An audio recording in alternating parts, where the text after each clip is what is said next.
Inside South Carolina's Forgotten River Towns.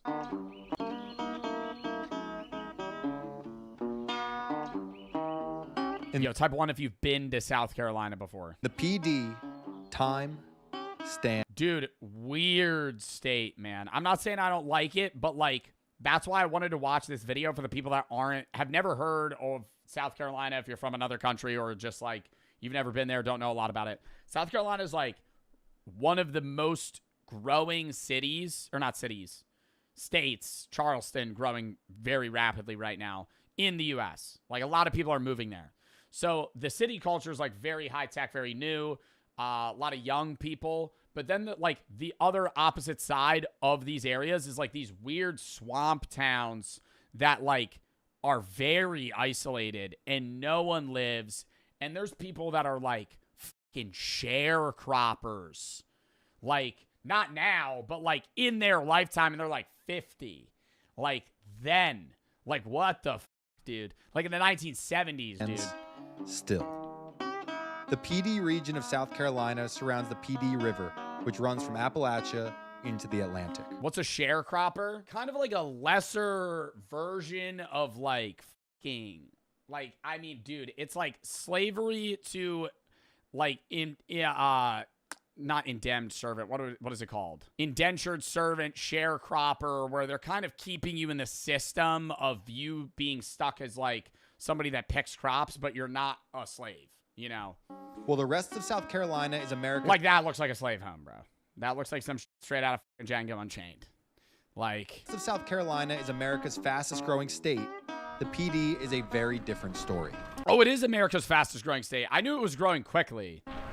Just look at the smoke. I would have thought it was either South Carolina or Georgia. I think Georgia's growing pretty quick. This is as real as it gets. What's going on right here? Cooking. We home pride and whatever. I don't want to die here, but I was born here. This town is half black, so you gotta be careful not to even say the N-word. See, I grew up. It's like really hard around here, man. Like I'm really have to try to control what I say. You know, you're walking around town, you're like, oh shit. You know, I really gotta consciously think out every sentence. Picking cotton, we sharecrop. Bro, see, that's what I'm saying. That's what I'm saying. See, I grew up picking cotton, we sharecrop. He is kind of old, but still, bro, like that has to be like 1960, 1970. Sharecropper. Yeah. We set out to explore the PD and ended up on a 100-mile... Nah, probably later than that. Probably like 1970, 1980. Because even if he's like 60, he'd be born in like the 70s. ...journey that took us from forgotten tobacco country... I went from... Or the 60s, actually. See, like, all this stuff right here being open and everything being shut down. ...through the backwoods... You drive a long time, you see no one. You see more animals, you see people. ...and into a swampy paradise. Yeah, I think that's the biggest thing that I want to convey to like my foreign viewers, I guess, is like, I know they know that there's like a big demographic difference just like within your own country. Even if you live in a smaller country than the US, it's like, you know, different parts of the UK function and act differently. But like the US is such a large country that like, even if you're live and have traveled in the US, you have not experienced drastically different lifestyles than you live in other states. Like Alaska, Hawaii, Texas, Cali, New York, Oregon, Maine, Florida, Louisiana, and the swampland, living in the mountains in Wyoming. Like it's not even just it's like literally living in different like Minecraft, every Minecraft biome coupled with entirely different cultures. It's just, that's what this is. It's just like everybody's still in the US, quote unquote, but it's like, bro, like it's just such different ways of living. yeah, it's just, that's what this is. It's just, That's why I think that's one of the reasons there's such political like separation, is because it's just like, it's not a small country. It's like everyone's experience is so different that it's like, there's just never going to be, I still think the level of separation is insane, but it's like, yeah, there's never going to be a full agreement on something. the most peaceful place I've ever been. If you want to know what it's like in the forgotten deep south, come with us down the PD River. Like, that's the thing. It's like how, you know how they say you can't travel like Japan and like, even if you're just going to Tokyo, you you can't just go to Tokyo for a week. It takes 4 weeks to experience Tokyo. If you want to go to the United States, bro, like you can't just be like, I'm going to go to New York and I'll get the experience. I'm going to go to Miami and get the experience. Already polar opposites. I'm going to go to LA, Vegas, whatever. Like, every state is so different from one another. Like, obviously, you can mend very well. Like, I've gone to, fucking Missouri in the middle of nowhere. I've gone to Atlanta. I've gone to fucking Austin, Texas. Yeah, I get along with the strangers there, but it's like, you notice, like, oh shit, these people live like, the way people act and live is just so different. I'm constantly signing up for subscription services that I never use. I sign up for them because I find them interesting, use them for a month, forget about it for 4, and I'm spending money on it the entire time. And instead of canceling it, I just keep racking up charges until one day I realize that I spent $150 on something that I haven't even touched in the last year. And that is where Rocket Money can help you and me in our financial situations. Rocket Money makes it easier to track your finances. It helps show me how much money I'm spending on everything per month, including or not including bills, to show how much I'm spending on leisure. And it also categorizes everything to show how much I'm spending on, say, food or entertainment, etc. It also helps show me how much money I'm spending on subscriptions that I may not be using and I can get rid of to easily save money. It even tracks when you have to spend money on certain bills or subscription services on each day of the given month. It makes my tracking of my spending and savings a lot easier, and it could do the same for you. You can also start and adjust financial goals on Rocket Money to help you reach your specific saving needs. And after that, it helps you budget towards those goals so you know how much you're going to have after every month, minus bills, subscription services, other leisure things, so you know what you have to play with. Rocket Money does all that and more. Go to rocketmoney.com/joebartolozzi to start your free premium trial. You could also scan the QR code on screen or click the link in the description to get started. Thank you to Rocket Money for sponsoring this video, and let's get back into it. Life has made it harder for us Americans of our color of skin Oh, Jesus. to live. I think it seems that way because you no longer have an advantage, bro. Like, he's complaining because he's not starting with 3 bonus stars in Mario Party anymore. It's not harder, it's just more fair. Like, that's the goal. For us Americans of our color of skin to live. I'm not kidding you. Where this journey would end is actually hard to believe. Was everything abandoned? Especially considering where we began. Pamplico. Pamplico Thousands is people. pure deep south. Not like Guthrie, Texas, though. They got about 200 people over there. They ain't even got a Walmart. Situated along the river with old plantation mansions on its edge and Oh, yeah. neglect on its inside. Are you from here? A long time ago, I growed up here all my life. What's Like, slave homes, like, genuinely look like old, like that. Those fat-ass pillars. That's some shit that they had years ago. On its edge and neglect on its inside. Are you from here? A long time ago, I growed up here all my life. What's it like here? No, I never old country, old town. Nobody do nothing. Stay at the restaurant. Well, they're pretty quiet place. The river right there, 3 or 4. Slave owner homes. That's what I mean. Sorry, not slave homes. I'm saying slave time, like plantation owners. Bucks, but you can walk to the river. I can get a 20 and give me something to eat. I gotta rewind. 3 or 4 bucks, but you can walk to the river. I can get a 20 and give me something to eat. A dinner. He a good guy, and everybody be giving himself, you know. So is he down here every day? $13.50, maybe more. I'm not keeping up with that. That shit's raised a lot. New Jersey minimum wage is $16 an hour, $15.92. It's because the cost of living here is really high. You come from, you gonna give it all you got, because you never want to go back. Let me actually look that up. Minimum wage it would have been like 2019, 2020, New Jersey. It was $8.85. Yeah, so it was around, it was probably $9 an hour under the table, $8 an hour under the table, something like that. Hello? Yes, sir. Where you at? I'm still at the store. Oh, at the liquor store? Yeah, and then we pimp too. It's a joke, man. Grillyville's Grillyville. Yeah, it's too bad it's just dead now. It was more alive back in the day on Pickle. Yeah. Yeah, it was. His nickname's Pickle. Yeah. Yes? Hey, he doing YouTube. Oh, you got me, kid? Yeah, you sound like you're from Massachusetts. Oh, I'm from Massachusetts. What the hell? Yes, sir. Wow. What led you to move back down here? Social Security. I can afford it down here. I can't afford the Cape. All New England teams are winners. Patriots, Bruins, Unfortunately. Celtics. Thank you. We're a team of champions. But that's crazy. A dude from Massachusetts moving to rural South Carolina. Huh? Maybe y'all win it next year. Like, you do not see that shit. Pretty close though, huh? Okay. Can't count us out, huh, cuz? From here, we have 50 more miles to the coast, where we'd find our final and most unusual destination. On the way, we made 3 more stops.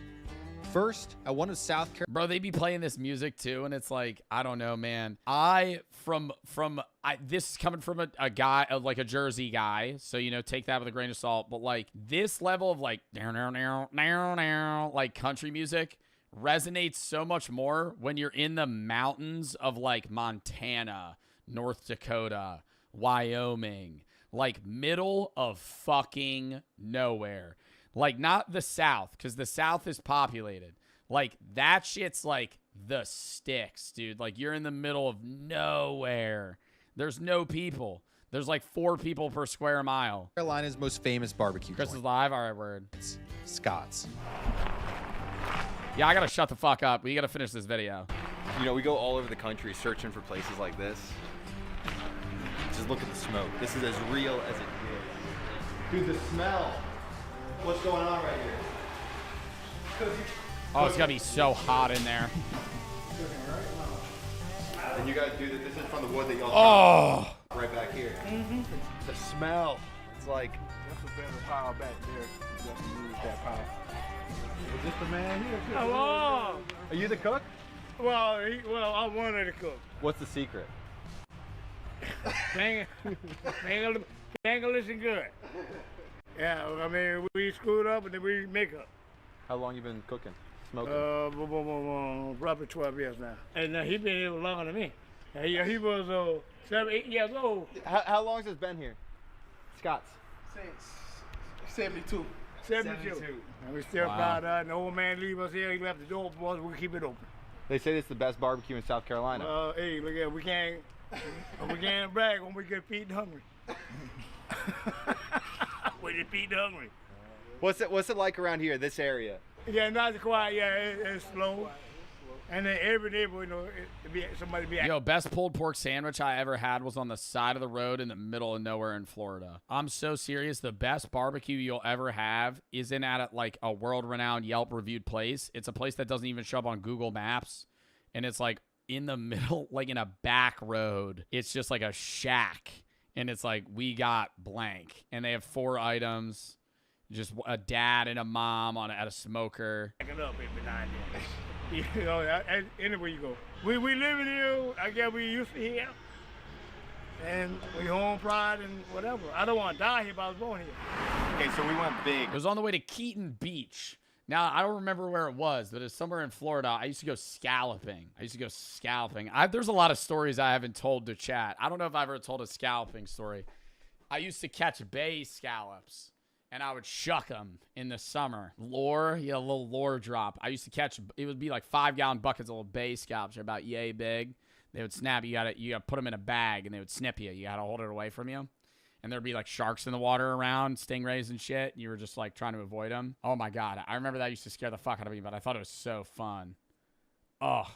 With the order here, I've been shrimping. I've been offshore fishing. I haven't gone fishing forever though, dude. Pound of ribs with some spicy vinegar sauce, barbecue. I didn't even know the barbecue came with a rib. Look at that, barbecue comes with a rib. We got that shit baked looks beans, so good. Coleslaw, mac and cheese. Or sorry, not a fan of coleslaw. Potato salad, no mac and cheese. Keep that shit. Don't even give it to me on the side. Don't even put it on my plate. Here. This is as good as it gets. I mean, I have no words beyond this wood-fired smoky meat I'm about to stick in my mouth. Let's see how it goes. You have never eaten something that has been cooked with as much care as this right here. This is unbelievable. Now, I just want to take 15 seconds. Old school. We got back on the road and headed toward McClellanville, and our next stop was an accident. As we headed east, we stopped outside an abandoned house next to the old train tracks and happened to meet Cowboy the Can Man. How may I help you? Cowboy the Can Man? Where are we right now? It's that guy. You're right now in St. Stephen's. St. Stephen's is a small town. You'll find out that sometimes it can be kind of a little hair-raising at times. Your name Cowboy. Well, my real name is Robert, but I go by Cowboy the Can Man because I'm a little popular in this town of getting cans. I'm a retired veteran. Real famous. I fought for 3.5 years in the Army. What war? I was a retired veteran. I fought for 3.5 years in the Army. There was once industry during the wartime of World War II. Now it's just stand still. If you're not colored or you're Mexican, you get a job. Today, we whites have a hard time to get a job. You think it's harder if you're white than black? Yes, they made it harder. Life has made it harder for us Americans of our color of skin. Bro, it's just more, literally what I said earlier, dude. You're not starting with bonus stars.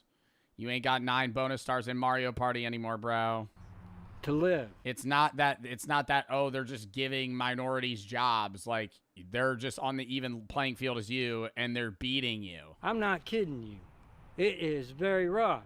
I wouldn't be doing this if I was in a poor spot. Yeah, it feels kind of strange to be, like, this town feels a little bit stuck Yes, in it does. time. I tend to agree with you. I don't know how he feels about it. Yes, it does make you wonder where we're standing right now. Well, then at the same time, you think you got robots and AI and all this stuff. And Absolutely, here and we got a satellite that's floating around in space, and every time we are discussing something, that satellite picks up just exactly what me and you are saying. But I'm not trying. I wouldn't even say the satellite. Like, I would be more attuned to your phone listening to you than a fucking satellite in space listening to the fucking sound frequencies that are going through my, mouth right now. I could get behind, like, marketing companies, honing in on what you're saying so they could, sell things to you more than the satellite in the sky that fucking far away. I'm not trying to be badly interracial about it. But we got to worry about ourselves. You got the blacks living down there. You got some living over in there. This town is half black, so you got to be careful not to even say the N-word. Talk about bad. This town takes the cake, right? Bro, just don't say the N-word. Not even call a black person the N-word. Just don't say the N-word. That's not like. He's acting like that's like a conundrum. Like here. Because this town is just like living in the Wild West. The only thing is you can't always wear a gun. But they do carry guns around and they will shoot you if they feel like shooting you. But they say thou shalt not infringe on the laws of to pack a gun. That's one of the constitutional rights you got is you can carry a gun. I'm very honored to be on camera. Hey, thank you, Cowboy. And if you enjoyed this conversation, make sure to smash that subscribe button. Subscribe. We Americans are lucky for what we got. And we got to stick with the Lord all the way. We can't let the devil win. We then learned that this town had not recovered from Hurricane Hugo. Bro, but how do you say some shit like that and then right after be like talking about how I don't get it, man. Like, do you understand, like, what I'm trying to say? Like, how are you going to sit here and be, like, preaching Christianity and then in the same breath be like, yeah, well, there's a lot of black people around here. Decades ago. So, what's up? We noticed a lot of abandoned buildings. That used to be an old funeral home right there. Since even when my mom was here, because she used to tell me about it all the time. But if you see a lot of abandoned buildings, a lot of that stuff came after Hugo.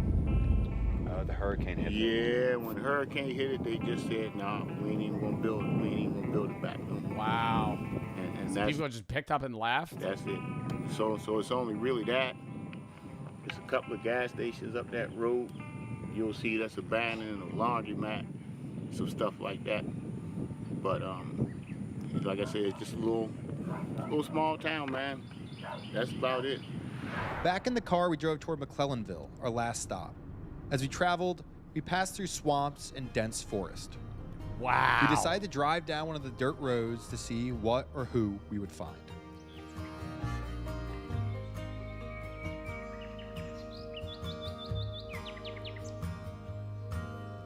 Right now you're in Berkeley County, but right here called Honey Hill.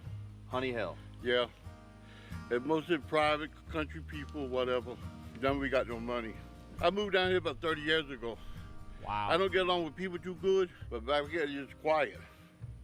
Everybody keep to yourself, car go by, hey, that's it. What do people do here? I'm retired. I'm 66. I don't do nothing. I do whatever I want to do. You know, I worked hard all my life, 47 years. What'd you do? I used to be a mechanic. Worked hard, getting a little bit of money. But it's all right. I'm living, doing good, eating. A lot of people nowadays don't want to work. Yeah, I agree with you. But what do you eat? What do you have? You don't work, you don't eat. You know, the Bible tell you that. In the 30 years you've been living here, has the area changed? Oh, it changed. It went up. When I first come here, when I bought the house, I paid $30,000 for the house. Wow.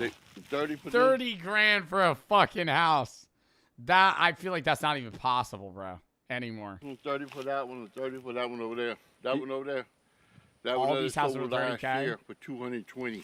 When I come here, acre of land was $3,500 an acre. Now it's 30,000. So that's all your land? 10x? Yeah, 7.5 acres. Almost. Real estate way to go. Don't let nobody fool you. Real estate way to go. What's a beautiful spot you got? Quiet? Quiet, very quiet. Like you said, you the first car went down the road this morning. I seen. Are you serious? I seen. We're the first ones. Yeah, no store or nothing around here. You have to go like 10 miles to go to the store. You know, I'd be worried I get shot out here. I'm not even gonna lie. out of bread, you out of bread. I'm not driving around here, bro, being like, hey, you know, but can I interview you? ride costs. We go to town maybe one time a week. Fucking blast my buy head off, 2 bury my loaves of body. bread, 2 cases of drinks. You know, last all week. That's the life. Yeah, down so here. they shop every other We week or noticed so. you drive a long time, you see no one. No one. No one. No one. You see more animals than you see people. Gators? Wow. Alligators, a bunch of alligators. Yep. See, like, I don't think here's the thing is, like, I don't think I would ever want to live like that, but I love being able to take, like, headspace vacations out to shit like this, where you're in the middle of fucking nowhere. Like, I don't think this would, what I would want on, like, a regular basis. Like, I like being able to, like, not feel like, oh, shit, I'm in the middle of nowhere. From here, we drove our final 10 miles to McClellanville. Like, that's why I like New Jersey, too, because it's just packed. On the edge of the forest. So many fucking We expected to find another poor, remote swamp town. Instead, we found Utopia. Think of everything about this place. I mean, truly, it feels like it's not real. Read the thing on the chapel, what it's called? No. The Chapel of Ease. Drinking a Truly. It's just, that's what it is. It's just the most peaceful place I've ever been. We'll go deeper into McClellanville in our next video, which proved to be one of the nicest and most unique towns we've ever visited. But for now, I'll say this. On the surface, it had almost nothing in common with the other places we visited. They were poor, black, and shrinking. McClellanville was wealthy, white, and growing. Yet one important thing they had in common. None had been touched by the rapid growth that is consuming the rest of South Carolina. For better and for worse, there were no highways. Yeah, because nobody's moving there for, like, bro, motherfuckers are moving to, like, Charleston and shit because it's, like, it's becoming, like, a more economic hub. There's more jobs. There's more people. There's more stuff. It's like, if you're moving to South Carolina, bro, you're not moving to, like, middle of nowhere swampland, like Walmarts, Cane's, or Chick-fil-A's. In the PD, the old school Deep South there's no is convenience. alive and well. It's more like Yeah, self-reliance. I lived here about 15 years. Like, it's just like a type of lifestyle, like, less people want to live. What's it like? It's nice.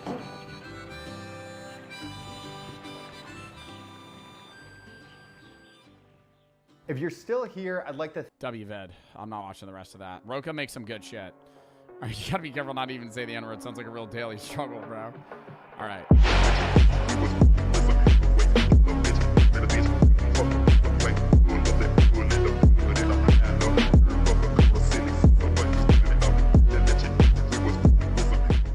Twitch streamer arrested after forgetting to feed her son for a week.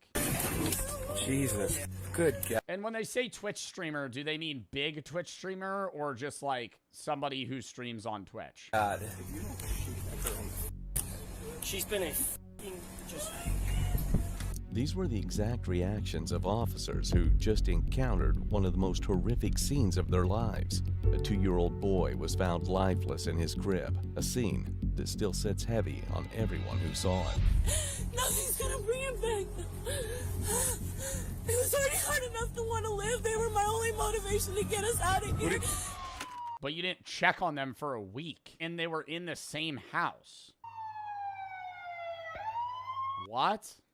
On the 16th of March, 2023, officers responded to an emergency call at the home of 26-year-old Jonathan Matthew Cheat and 29-year-old Sierra Pearl Zaitona. When officers entered the home, the first thing that hit them was the smell, followed by a stillness that felt completely wrong. They eventually moved toward a small bedroom, but nothing could have prepared them for the horror they were about to encounter. Should I scan this? I feel like they'd blur it because they already blurred something else. The only thing that I could think is like maybe she was just in that room for a week and thought that her husband was feeding the kids. Like if she's a Twitch streamer and was like actually doing a subathon or some shit. But like even then you would like if the second you enter the house it smells. I don't see how you wouldn't notice. No excuses for that. I agree. I'm saying, like, I'm just trying to understand the point of view of, like, she's getting this emotional and saying she cared so much about her kids. They're the only reason that she had motivation to get out of there, but she didn't feed them for a week. Fire department, get down. Hey, come on. Yeah. Wait, they got a call? Wait, why are they here? I wasn't paying attention. Let's go. Bring the baby out here. The dad called. Back up. Bring it out here. Bring it out here. Bring it out here. Let's go. Let's go. Come on. Come on. Go. Get down here. Hey. Yeah, it's like, let's get the dogs out of the fucking house. Holy shit. Hey, are you with the caller? Hey, firm.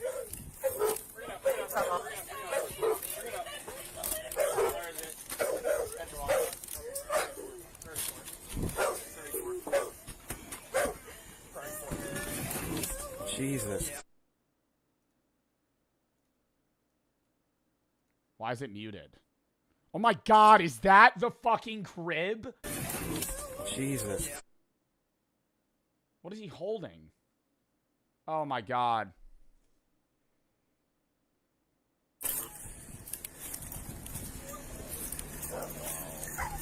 Good God.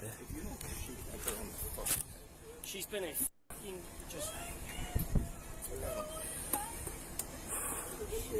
Sierra, come out here. Dispatch, you can close that one out. We're not going to be able to get to it. Cover. David, dispatch, we're going to need a boss out here ASAP. Cover. I mean, they're so fucking calm because this is their job. Like, they've seen this shit a lot. Like, bro, their job is to show up when people die or save people that are dying. Please change videos. I understand this could be traumatic or upsetting. Just leave, you know. I'm not going to change the video for you. I'm sorry. But you don't have to be here, you know. I could say, like, trigger warning. This is going to be pretty upsetting.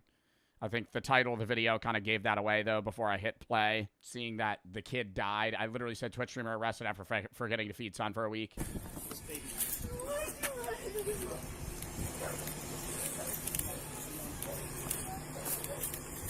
But, like, what do you do in this situation? Like, do you, like, I understand the EMS has to respond in case they're able to, like, somehow save the kid if the kid still, like, you know, has a heartbeat or is breathing or something. But what's the next step? Just arrest the woman and then fucking have a funeral for the child? Like, what do you do?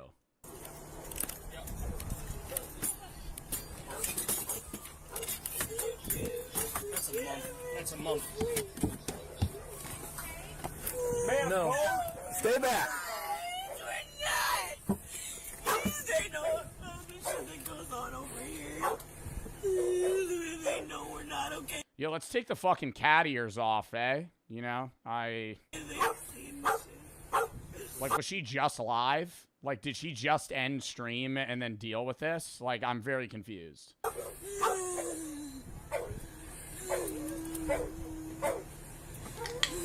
What happened? Hey, stay right there. Sit down. Sit down. Sit down. Sit down. Sit. Sit. They've seen it all in this house. Who? John. Who's John? John's the dad. He's the man that lives with Zena. She's nice, I promise. Fuck out of here. He breaks me. Fuck out of here. Get out of here. I already said that too. I've been trying to get away from his abuse and save him, and half the time he's like, no, you sit right there. You want to see? And It? I'm like, Did you see Sierra? yes, I've seen You did? him. No, look now. Look. Did you just tell her to look at the dead body? Look.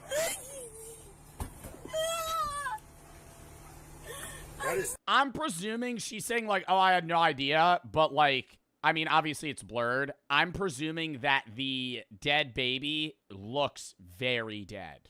Like, not like it just died. Like, it's been dead for a few days. That's your fault.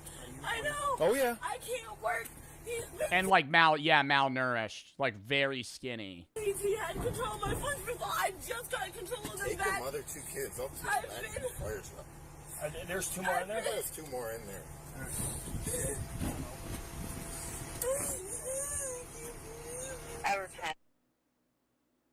It's not messed up when he's telling her to look at the end result. Exist is the internet situation.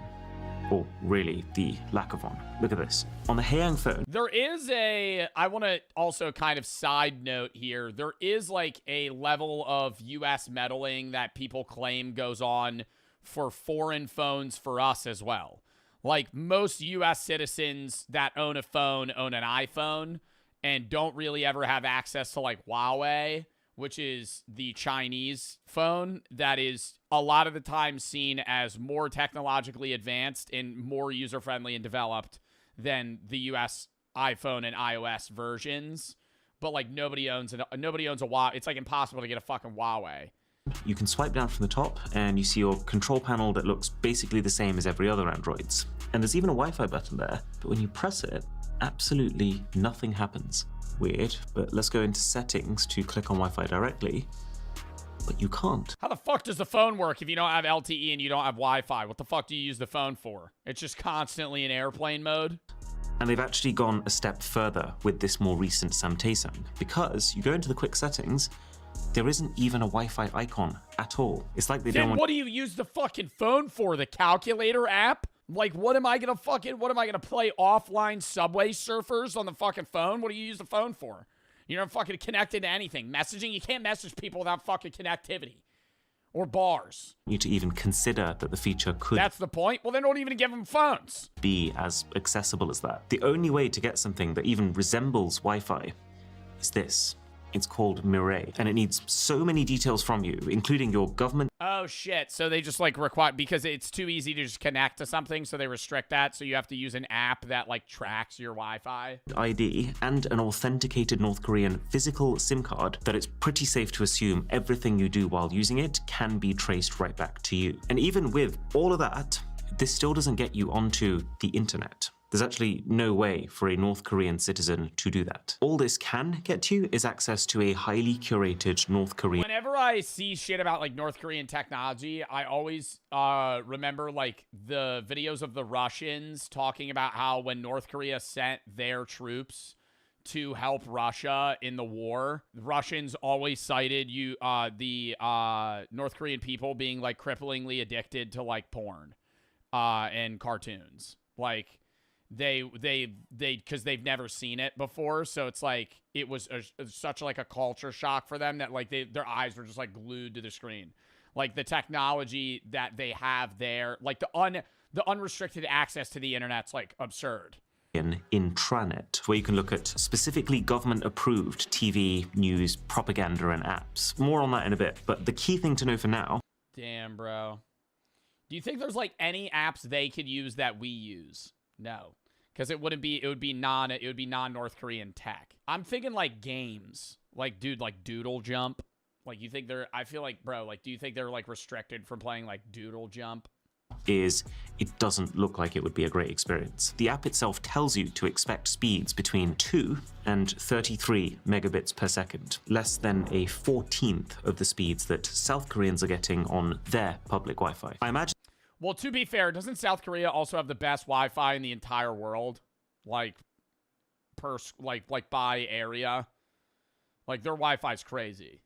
The way that North Korea's leaders are seeing this is they know that the second they give their population access to the open World Wide Web, it's game over for being able to control the way they act and think. But then at the same time, they can't give the people nothing if they're trying to convince them that their country is truly superior to all others. Hence this careful substitution of traditional Wi-Fi features for this highly traceable Wi-Fi equivalent that reinforces national pride as opposed to diluting it. But those speeds are so dated. And to be honest, everything about using both of these phones feels dated. Like, it's pretty sad that this Samtae is one of their modern flagship phones. It was only released recently in 2023 in North Korea. It was priced pretty close to $1,000, but it looked... What North Korean citizen is fucking affording that? Like, that's what I don't understand. It has to be people that are living in, like, the capital. Like, it has to be somebody that's living in Pyongyang, because, like, the average North Korean citizen is just, like, dead broke. Looks like a mid-range Huawei phone from 2021. Actually, let me be clear.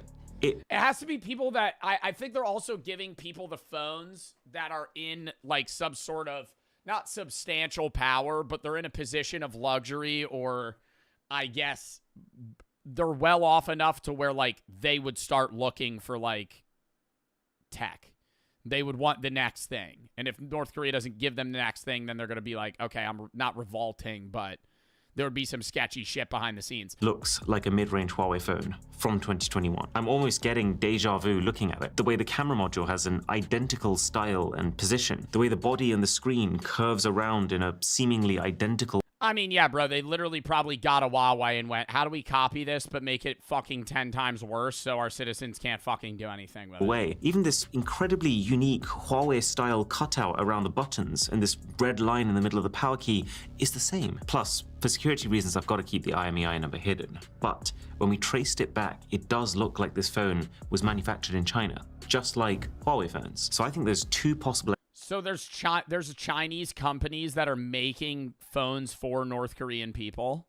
I thought they would have had that shit in-house. Explanations. Either this phone was actually secretly made by Huawei themselves and supplied to North Korea for them to add their software layer, or Samtae just decided, we like the look of that one, let's copy it. Because you're about to see... I would assume that's probably what it is. This yourselves, but so much of the content on these phones is copied content already. Why not the phone design too? But also that, unlike the Huawei that this looks so similar to, this phone does have a thicker bezel and a notch, this extremely tasteless font on show throughout the whole user interface, and then the only form... Yeah, can I say that? It's like a sad phone. Like, I wouldn't be able to guess what country it's from if you just handed me the phone, but I'd be like, this is a bad, like, this is a shitty phone. It's a sad phone. Like, the font's shitty, bro. The font's shitty. The fucking look is, like, sleek, but, bro, it looks like a fucking lithium battery.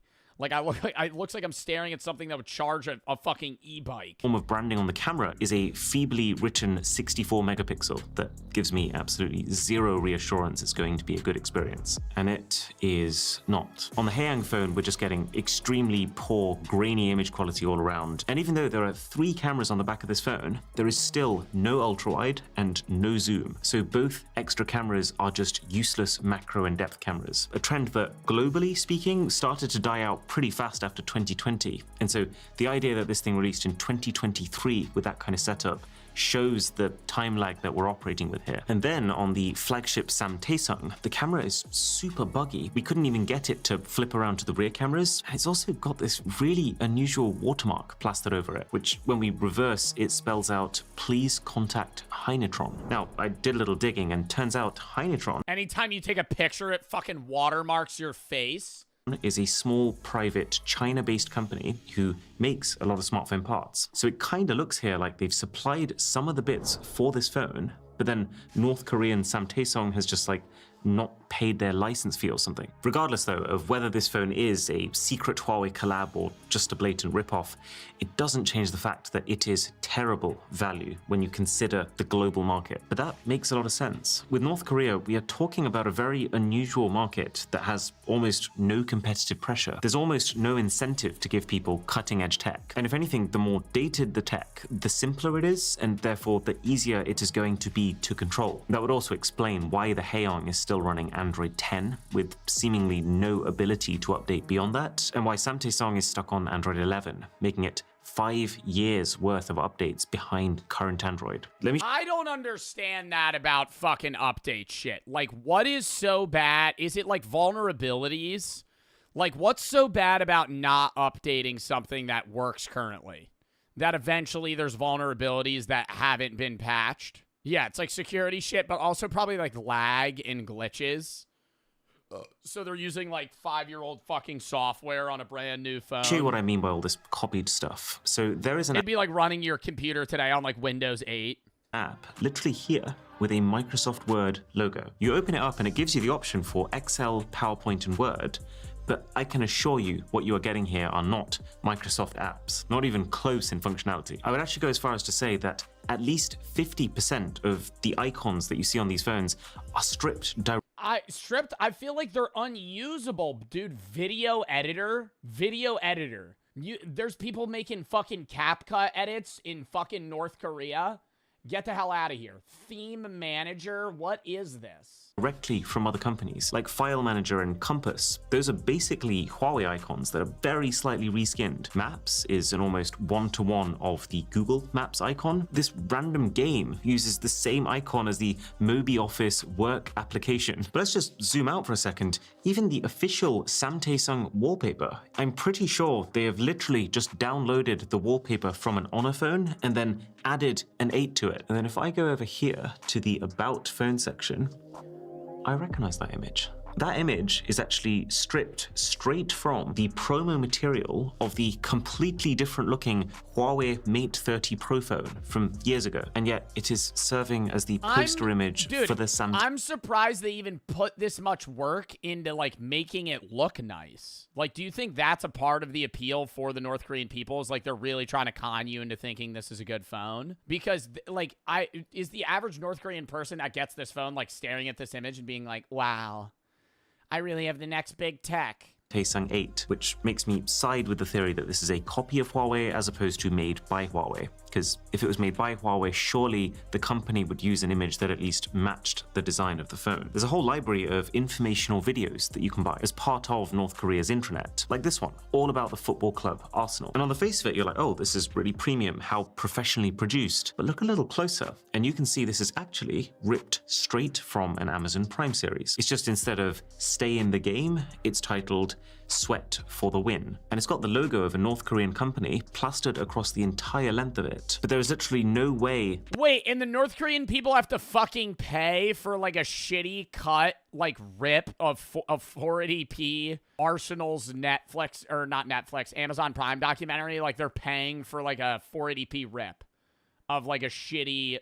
not a shitty documentary, but like a shitty version of a documentary. That this North Korean company could have bought the license to sell this content. Why doesn't somebody do something about this? Yeah, Zach, why doesn't Amazon fucking sue North Korea for fucking copyright infringement? There are literally sanctions on US companies like Amazon for collaborating with them. There's games too, tons of them, but I just want to show you this football game for a second. It opens with bizarrely the same logo that we just saw on the Amazon Prime show, so it seems like this is some sort of large-scale media redistribution brand who's taking international content and making it North Korea compliant. Then we see the boot up screen with the game's title being International Soccer League 2.0, which is just so Is this just FIFA Mobile? Is this just a rip of FIFA Mobile? They like change all the players to like North Koreans though. It's like messy, but they just like change it.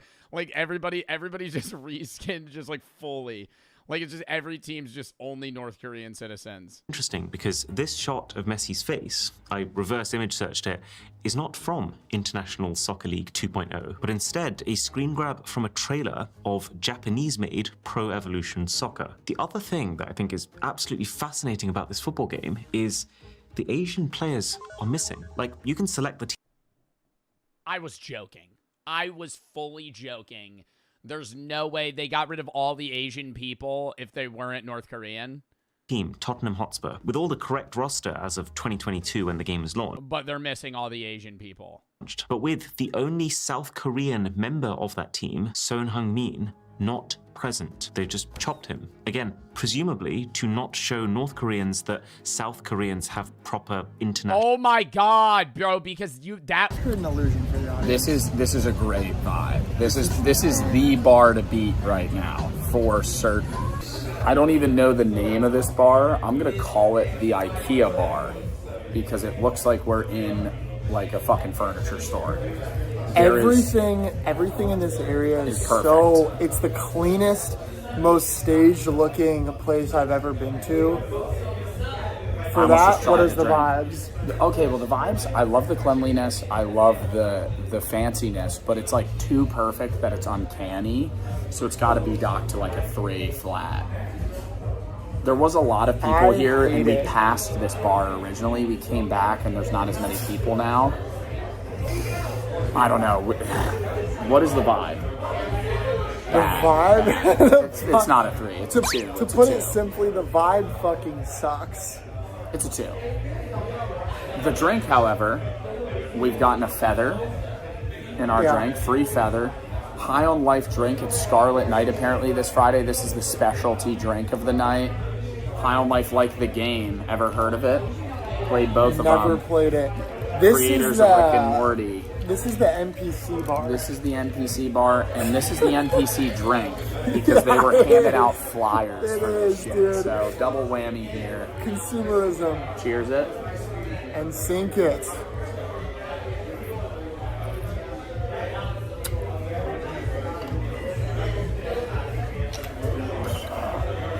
See, that's interesting because the drink went down like water, but it tasted like grapefruit the entire time, and for that, I'm gonna give it maybe a 3-2. 3-2, way too sweet, certainly. That might have been a bad play. I'm gonna go about to do the same. You're gonna slam What that. drink is this? High on Life. 4. This is 4. No, it's not. It's not. It's the 4th drink of our series right now, but this is probably the 9th drink of the day. Okay, but the other ones don't count. That matters. That counts. What do you mean they don't count? You're acting like it's like a drunk cigarette. I'm not gonna count them. Seats are also very low to the ground.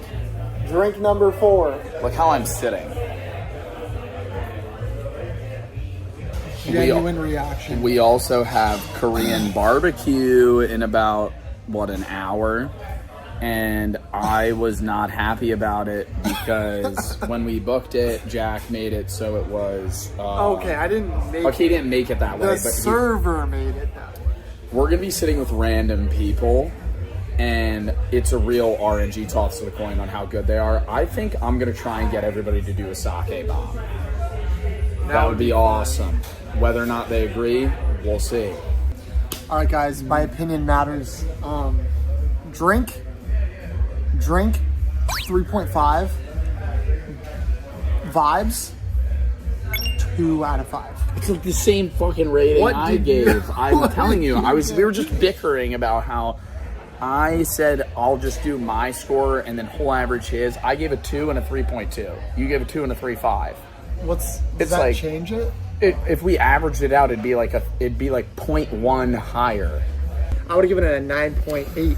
Jack's making a valid point that I may have been too nice to the backyard bar, the back of the boat bar. I think the vibes stay at a 5. I think the drink goes down, because it's just an apple cider at the end of the day. I think it goes down to a, what do you think the apple cider was? 4.5. 4.5? That's still high as fuck. Still high, but like, there's going to be bad drinks, there's going to be good drinks. So you think that's an overall 9.5 bar? I'd say 4.2. 9.2 total. There's no 10. Yeah. 9.2 total. 9.2. Correct that, Aiden.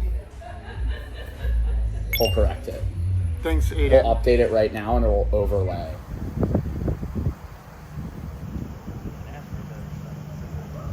So we're at the back of the ship right now on the upper level. Pan to the net. That's where we were just last time, but way lower. Now we're upstairs. We're at the top deck, level 16. We just got a space, what does that say? Space camper. Space camper. Looks like Ranger. Space camper IPA. 5.9%. Got it with a glass.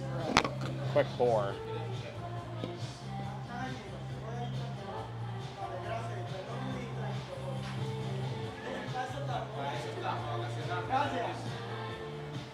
Okay, so a bit of a bad pour on the Joe Bart's end. A lot of head, not a lot of shaft, but that's fine, right?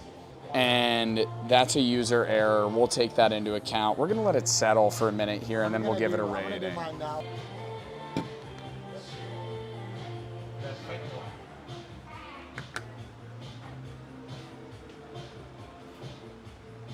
Oh, you're doing it well.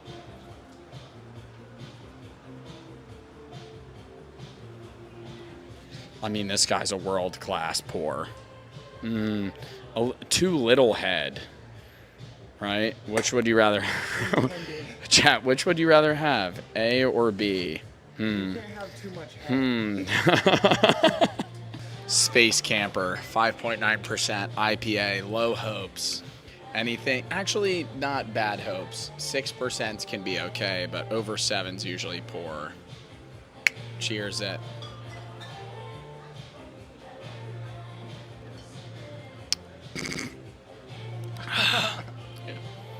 It's an IPA. It's a strong beer. You know, it'll get you drunk pretty quickly. Looking at the can, pretty cool art. Love to see that, but nobody gives a shit about that if it tastes like piss. And it tastes a little bit like piss. Not too much, but not too little, right? I'm gonna give it, out of a 5 drink-wise, it's going to get a 2.9 from me. And the vibes are wonderful. Not a lot of people here, but it is the evening. We are about to go to dinner. And so vibes are going to get a 3.2, which makes it a 6.1. Maths. Vibes here at the bar. Definitely closing soon. Excuse me, sir. What are the vibes here at the bar? Where's the what? Out of 5, what are the vibes at the bar? 3.5. I think that's pretty damn fair. That's a solid rating. I'm going to give it a 2. Only because there's not many people here. Now, everything boils down to this puppy, the good old drink. IPAs, not a fan. Beers, biggest fan. We'll see how this does. The fact that this is 6%, it tastes that shitty is a problem. I'm giving that a 2.5. 2.5 and 2 vibes? Yeah. So 4, 5 total? Yep.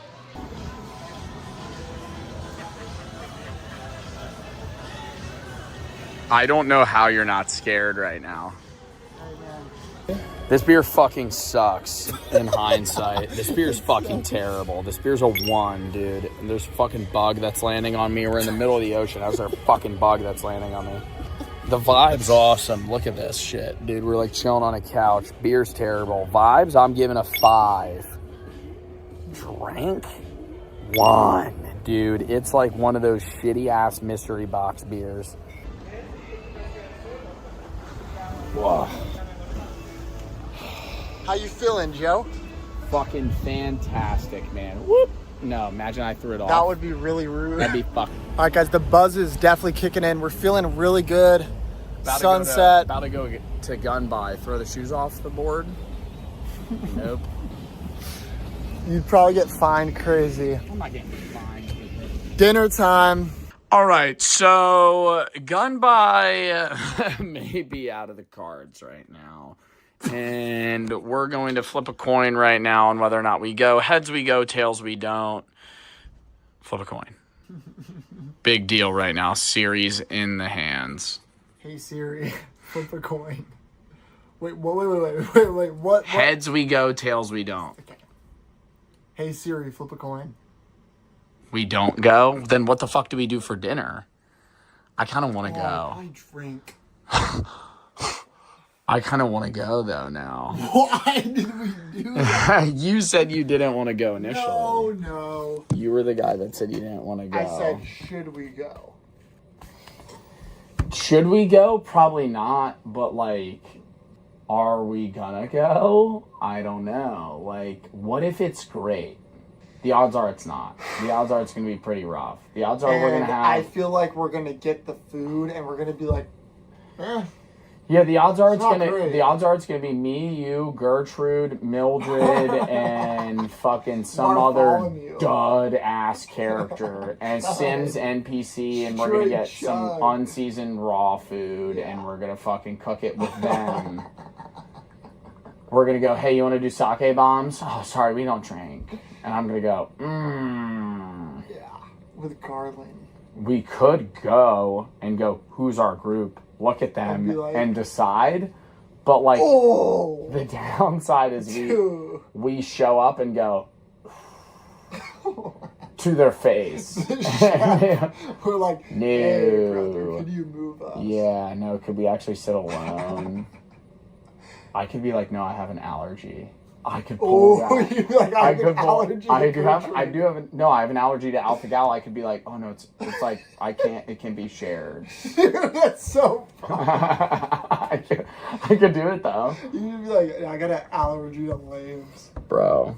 Got an allergy to chuds, man. You gotta move me. So what do you want to do if we don't go? Drink. And I need to eat food though, so we need to get food. Dude, either how way. much protein does a sake bomb have? None. Zero. That's a problem. But I kind of want to do a sake bomb. We already flipped the Let's go. Let's go. Let's go. Fuck it. Really? Yes, let's go. All right. We just fucking had dinner at a Korean barbecue place called Kumpai. It was Gumbai. Kumpai. That shit was awesome.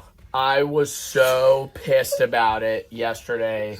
We reserved that place and the lady said, oh, I'm just letting you know there's going to be other people. I went, what?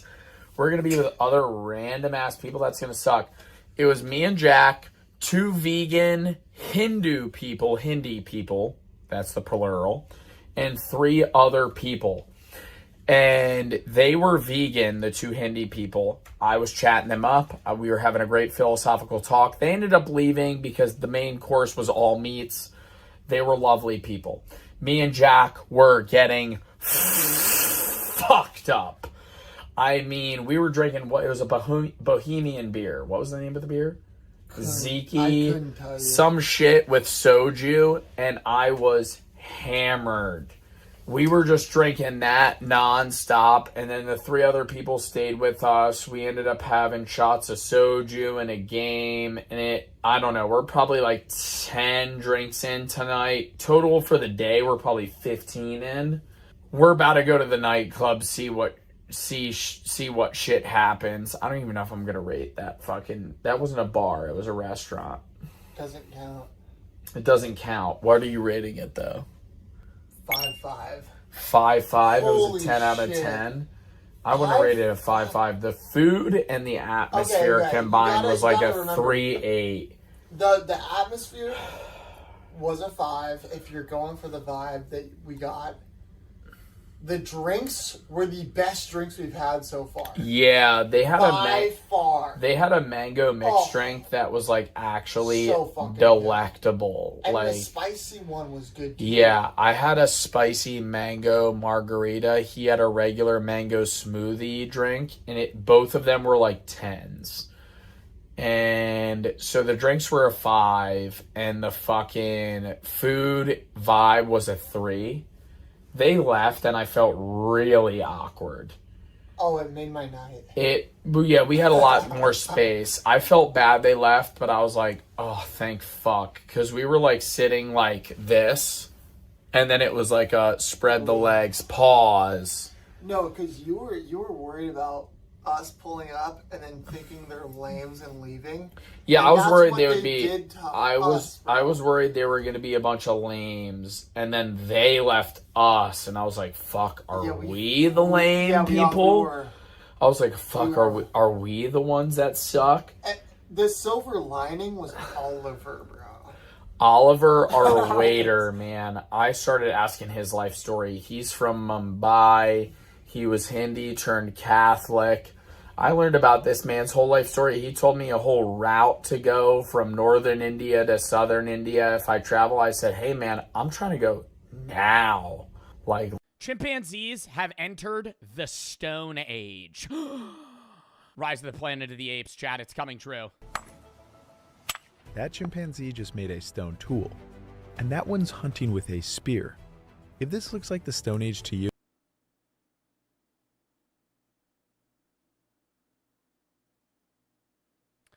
It looks like they're bashing shit with rocks, brother. I don't know about these chimps. I've seen orangutans use spears to fend off otters because they have a feud. I don't know if you knew that or not. They hate each other. Otters and, I think it's otters. And orangutans do not like each other at all. And orangutans know how to, like, build stuff. They could, like, use modern... Like, if you give an orangutan, like, a hammer and a saw, he'll, like, figure out how to make shit. you're not wrong. They've wielded... Ooh, is that AI?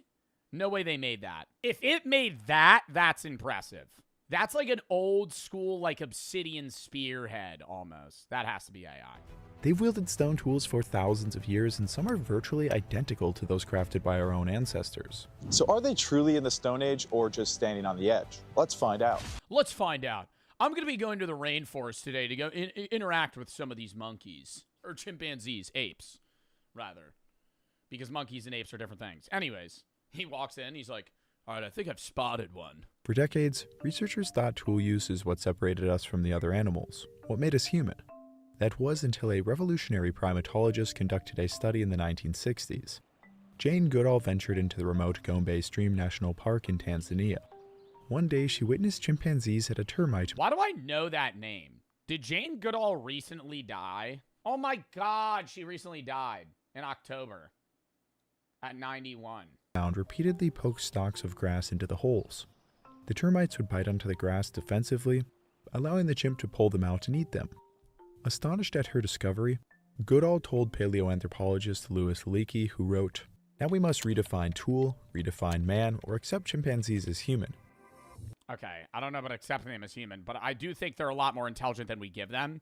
And I have the take that if crows or ravens had opposable thumbs and they weren't in bird form, they would be on the progress to be as smart as us. They understand water displacement. They can hold generational grudges against people. Like, if you upset a pack of crows, their kids will hate you. Like, they are so smart. It's just they're incapable of making tools. Like, they can't use the intelligence that they have to the greatest extent. Like, I think one of the best... Like, not only are our brains big enough we have the most neural connections, like brain density, blah, blah, blah. We're able to fucking understand things. You know, we walk on 2 feet. We're able to, live in most climates. We're warm-blooded animals. There's a million things that enable us to evolve in the way that we've done. But I think, like, us being able to manipulate objects around us is the biggest thing. Tools are evolutionary game changers. They unlock resources that would otherwise be impossible to reach. In the case of termite fishing, the stick directly aids chimpanzees in acquiring this food source. But this is far from their only tool. Further research has found that chimpanzees actually use over 20 different tools. One of the most important is their use of stone tools. Stone hammers are used to smash open hard nuts against anvil stones. This lets them consume abundant calories they otherwise would have no chance at eating. A recent paper looked closely at this behavior and found something fascinating. Using stone tools to open nuts is not present in every population. Chimps in seasonal, resource-scarce environments exploit nuts more often. But the study also... Wow. Do you think... I know this would be immoral. Do you think if we put a group of... This is, like, purely hypothetical. If you put a group... Because I know environmental stress causes faster evolution and development. If you put chimpanzees and other apes on like a level of environmental stress that didn't kill them, but it forced them to, I guess, use the environment around them and evolve in a way that, they could survive, would they progress rapidly to where we are? Like, if they had to adapt to their environment, would they? Some wouldn't. Like, other animals would be incapable. They would just die. But I think like a lot of apes, like great apes specifically, have the brain capacity to do so. It's just if there's no need for change, then they won't. Like that's like the theory of like humans as well, is like that we were kind of forced out of the jungle with like our common ancestors. And then over time we had to adapt in a way that enabled us to get calories in an easier way. And we started cooking our food and, you know, had an interconnected, I guess, hunter-gatherer society that then started to do farming and all this other shit where it's like we needed to. And now we progress for like, I guess, the lust for knowledge, which some animals show as well. But I wonder if apes would do that quicker if we, like, put them in a situation where they had to. I love collecting things for my stream background, as you can see, but sometimes it's hard to find cool items that are worthy of being back there. Well, with today's sponsor, Whatnot, we're going to find some more things to add, as well as give away $1,000 in Whatnot credit that you could use to collect your own items yourself. To enter for free, sign up to Whatnot using the link in my description and comment your username down below, plus spend some or all of the free $15 at sign up to get an extra entry. Whatnot is the #1 live stream shopping app where you could buy, sell, or auction literally anything. Today, we're going to be going for some Funkos and the toys and hobbies to add to the collection, as well as maybe some sneakers, video games. I don't really know. So say you're a fan of shoes and streetwear, for example. You go to this tab and you scroll over to the, you know, live streamer that you want to see selling something. They show you the item that they're selling, and you could bid on it with that amount of time left to win it. Or they also have certain items up for purchase itself that you could also get easily. It's that simple. Ended up getting 2 Funko Pops for $5 each and pair of shoes for $9. I mean, what a steal. So click the link in the description, sign up to Whatnot for free, and get $15 in Whatnot credit just for signing up. And if you use that, you get an extra entry for potentially $1,000 in Whatnot credit. Thank you to Whatnot for sponsoring this video, and let's get back into it. Also looked closer at the hammers and anvils themselves. They found that they differ regionally and choose a certain hammerstone size depending on the hardness of the nut. The so-called anvils that they smash the nuts against are usually just large flat stones that happen to be near the nut trees. These anvils are fairly distinct archaeologically, and researchers have found evidence that their use goes back at least 4,300 years, meaning that this behavior likely extends far into prehistory. What is also interesting to note is that some populations do not smash nuts at all, meaning some chimpanzee populations are more technologically advanced than others. Another important tool that chimpanzees use are spears. Yeah, that's right. They make their own spears by taking out— Yo, look at his butthole, bruh. Holy shit. I mean, that is— I'm sorry. That is prolapsing, dog. That is that a nutsack? That's his butt? Bro, that's fucking gross. That is actually a sturdy stick and biting the tip That is like hanging out, bruh. That's like worse than a bonobo. form a sharp end. They use these Oh weapons— my god. Yo, I actually can't stop looking at it. Sorry, I was gonna say something else. I got so distracted. They use these weapons to stab into the burrows of bush babies, which are some of the cutest animals on the planet. They jam the stick into the burrow, killing the animal, and then they use the stick to get the animal out. These spears seem to be used exclusively for hunting animals that they physically cannot get to. They have never been witnessed using them against one another. However, chimpanzees have been documented using sticks and branches to hit each other. They even throw rocks during aggressive encounters. It seems that they have already had their 2001 Space Odyssey moment.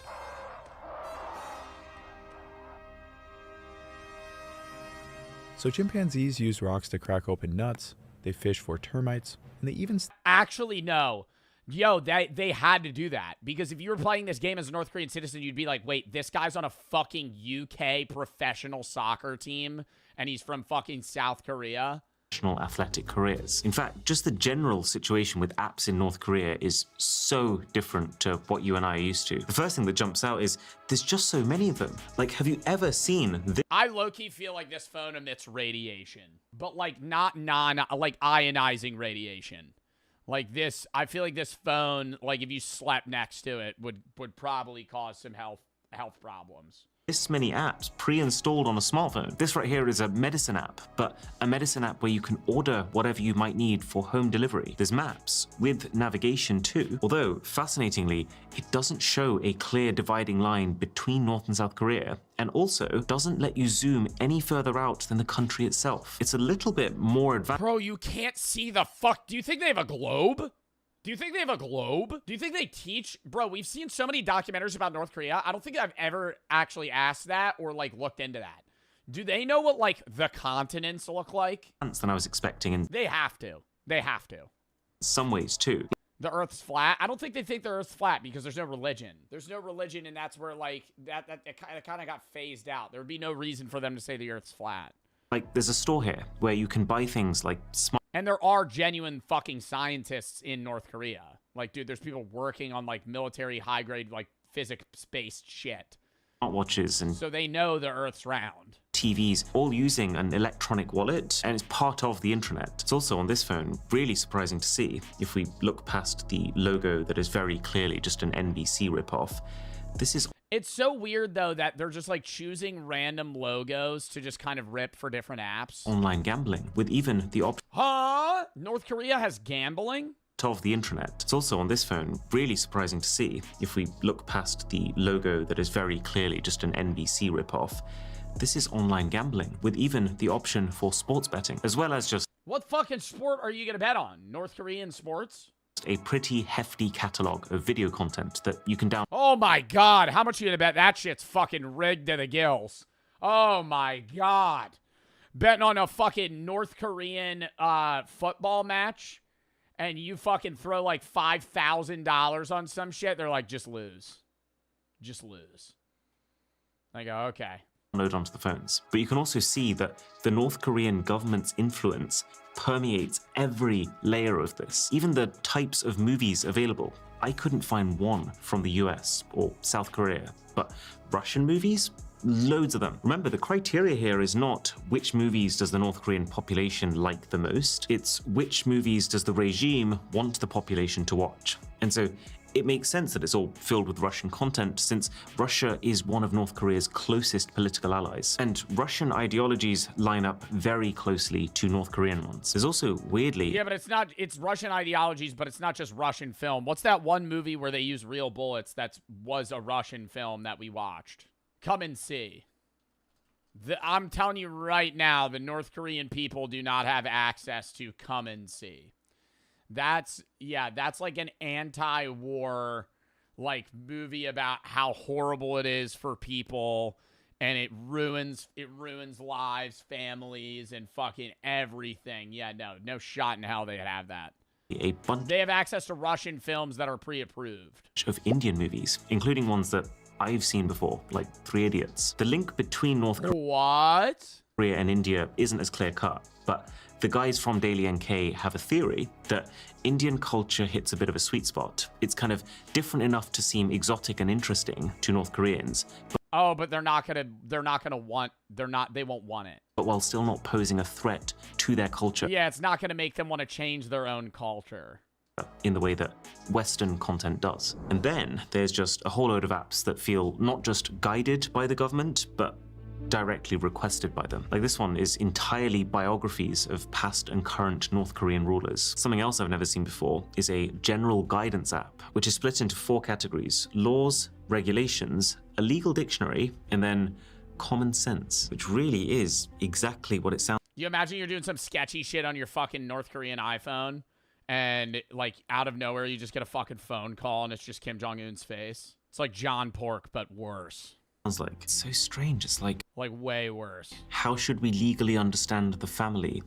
Who are relatives? Can't relatives marry? I wonder if the idea is giving... Wait, what? Legally understand really is exactly what it sounds like. It's so strange. It's like, how should we legally understand the family? Who are relatives? Can't relatives marry? I wonder if the idea is giving every single person the same set of ideologies and learnings, and even there's like a humor section here, so that they affect... Yeah, it says something about same-sex marriage. I'm assuming North Korea doesn't like gay people. Effectively become... Be where your parents were at 25 when you're 20. And then they're supposed to be where you're at right now when they're like 18. And then you're supposed to get smarter and smarter. That's why it's like, you know, fucking juniors in high school, seniors in high school learn calculus. Calculus was like not something that the average person that was 17 knew 50 years ago. On for about a decade doing all kinds of fun scientific studies before sadly passing away in March of 2025. These studies show that with human interaction or training, bonobos and chimpanzees can produce intentional stone tools, leaving wear patterns comparable to early human artifacts. Such tool production and utilization competencies are extremely similar to the competencies of early humans such as Homo habilis and Homo erectus. A 2021 study on untrained chimpanzees showed that they did not spontaneously create or use sharp flake stone tools, even when provided with materials, suggesting extensive social learning or training is necessary for this behavior. We know that chimpanzees have to learn how to process nuts with stones and anvils from their relatives who teach them the technique. It's a cultural innovation. In order for wild chimpanzees to start flaking their own stone tools, they would have to have quality stone available to them, and importantly, a reason to create sharp tools. Without direct human intervention, this seems unlikely. But funny enough, capuchin monkeys in Brazil are accidentally achieving what we consider a human milestone. They use stone hammers to open fruits and nuts, but also for a far stranger reason. They smash rocks together to create dust which they then lick up. Scientists really have Oh my god, to get salt intake? no idea why they do this. Maybe it's to help them get some minerals into their diet. Regardless of why they do it, Minerals? they happen to create stone flakes that are virtually identical to early human tools in Africa. These stone flakes have been found in Brazil in layers dating back over 50,000 years ago. At first, it was thought that humans were in the region Yeah, like iron. tens of thousands of years before we thought, What other minerals would you get from a rock? but it now seems it was actually capuchin monkeys leaving a seemingly human signature. So ironically, capuchin monkeys have unintentionally entered the Stone Age before our closest relatives. How would they know? Well, it's not that they would know. It's that, like, if they licked up, like, rock dust one time, they probably felt better. Like, it's like, if you lick a salt rock, you're like, oh, that tastes good. Like, your body still knows what's good and what's bad. That's why poop's disgusting to you. Because we know poop is deadly for us, right? Potentially harming bacteria, and it's a biohazard. But poop smells like shit. Well, poop is shit. But poop smells bad because you're genetically not meant to have that. But for other animals that like poop probably smells fucking great, you know? Like, if you're like a dung beetle, you probably smell shit and you fucking start getting, all jazzed up. So are chimpanzees in the Stone Age? Kind of, but not really. They've been hunting with spears and cracking nuts with stone hammers for thousands of years. And Kanzi proved that bonobos can flint-knap when taught. Yet wild individuals My dog eats their poop. There are dogs that do that. have never made a You cutting should try and stop your dog from doing that. tool on their own, at least as far as we know. Not because they lack the cognitive capacity, but because they lack the necessity. The story of our own species likely mirrors this pattern. We exploited carcasses with sharp stone tools to get access to an entirely new food source. During severe droughts or food scarcity, tool-using apes had a much better chance at surviving. Okay, that is a terrifying image. This feedback loop favored an increasing reliance on tools, and fundamentally shaped what we became.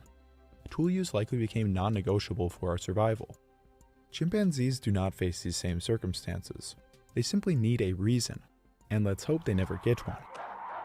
Well, that was a fun one. I still can't believe these videos of I am not worried about chimpanzees uprising and taking over the world. chimpanzees flint-napping. I legitimately know humans who are worse at flint-napping. What topic should I cover next? Comment down below, hit that like button. Dude, I loved that video. That was fucking awesome. Chimpanzees gonna de-evolve when they learn about taxes? Yeah, what level of consciousness do we start taking their income? All right, count me down. I gotta finish.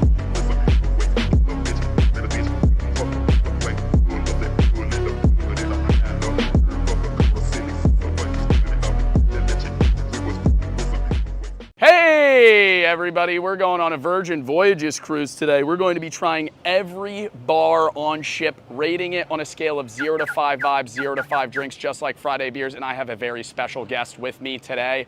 Very requested collaboration. What's up, YouTube? Jack Pembroke. Everybody say hi. Never been on a cruise before. Very excited to see how this goes. And also very excited to see what we could get into. See you there. There are 18 bars on board, as well as potentially 2 that we're going to be stopping at Bimini Beach, Bahamas and Key West, Florida. Stay tuned. Where the fuck are we? We're in the groupie though. This looks, is this like is there something behind that? I'm like nervous. It's a karaoke bar. Figured it out. That's awesome. The one of 3 bathrooms in the entire cruise ship. About to blow this up. It says 2 to 4, but 2 people sing at once. I'm coming out. Woo! How do you whoop 'em Gangnam Style? How do you do this? There's people down there. Yo! I'm gonna throw up!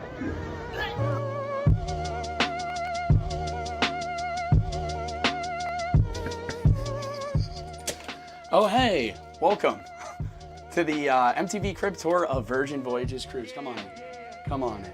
As you can see, we have a wonderful room here with a queen bed, very low to the ground, just in case things get a little bouncy. We also have a bed that is currently absent, right, that Jack said would be here, so it looks like we're going to be sharing a bed today. Which side we have, I have no idea. The big selling point is obviously the wonderful, Jesus Christ, the wonderful view we have here. Lovely hammock that's a little too stringy, some would say. Pan to the view. What an ocean. What an ocean. Water, everybody. Anyways, back in. We have a cuck chair. We already gave this a review. I'm gonna act like I haven't seen it before. Oh my God, wow. Great back support. Beautiful butt support as well. 7 out of 10. If I was watching people have sex, this would be absolutely amazing. Moving on to the bathroom, really locked in here. Just to give you a visual perspective, as well as the shower. We're in here. Where's the faucet? Oh, it's a rainfall shower. That's amazing. We also have provided hair wash, ocean flavored, hair conditioner, ocean flavored, and body wash, ocean flavored as well. So that's lovely. Great sink in case you want to wash or vomit in the sink if you don't want to leave, you know, your fucking standing position, I guess. And yeah, that's the review. Are you rolling? Yeah, I'm rolling. Oh, as you can see, we are at our first bar, obviously. Come zoom in on the huge sign we have here. The Sip Lounge. There's no signage anywhere else. And if you were a blind person, I have no idea how you would find that braille. Let's take a walk in. Absolutely no one here. But, you know, we're going to get a drink here. There's a few people lounging about. Very classy bar. I don't think I'm dressed as I should be. Bit underdressed, some people would say, but they got a lot of champagne, a lot of fancy things. I know Jack's probably going to get a champagne, and I'm probably going to get an espresso martini, even though I just had 2 coffees already. We'll give you a rating coming up. All right. We are at the Sip Lounge. So we're at the Sip Lounge. Jack got a cheap glass of champagne, and I got a hoofla something. I asked him what it was. He said, I asked him again because I didn't hear him. He said it again. I didn't hear him, and I went, am I really going to ask him for a 3rd time? So I just said, oh, yeah, I'll have that. I asked what they were best known for. A hoofla something.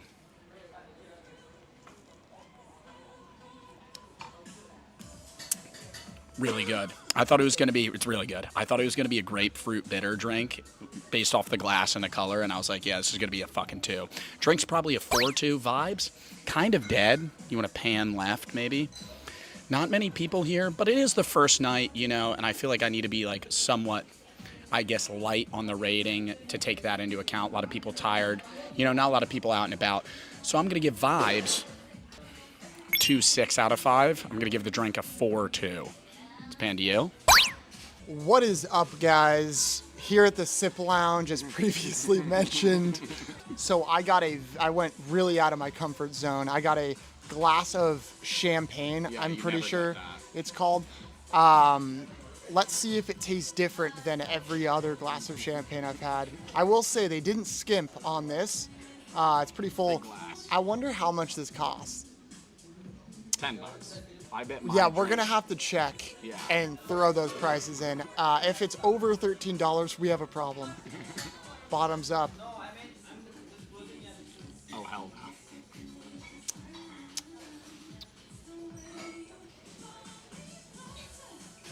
no. Okay. It tastes like every other glass of champagne I've ever had. I'm gonna give that a. I'm trying to take into consideration that it's dead here. For the bar, I'm gonna give it 2.5 out of 5. The only the only reason I say that is because this is kind of like an older person's area, not really fitting my vibe. So that's what I'm giving the bar. Drink, I'm giving it a 4.5 out of 5 because I don't really know what makes champagne better. On to you, Joseph. On the rocks. Bit of a vibey bar. You can hear this guy singing it up in the background. I got the Spice Trader's Mule. Where is it? Right there. $15, Kettle One vodka. Not a bad drink. Not visually that great, but whatever that is. Let's give it a taste.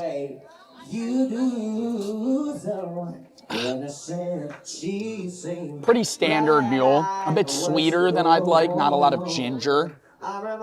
Drink's probably going to be a 3-1.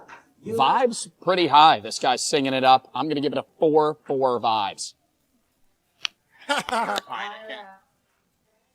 All right, guys, passing it over to me. Once again, I decided to go somewhere out of my comfort zone. I got this locally brewed bottled beer here. Pretty sure it's a dried aged Indian pale ale called Heineken. Give it a shot.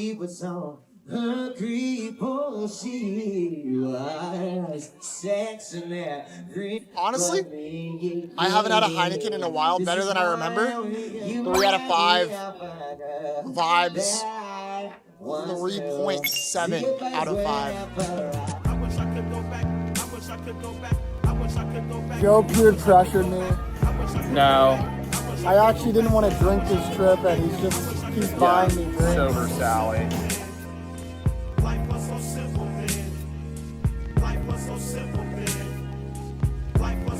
Pretty good. That's not half bad, Joe. Yeah. Let's get 5 more.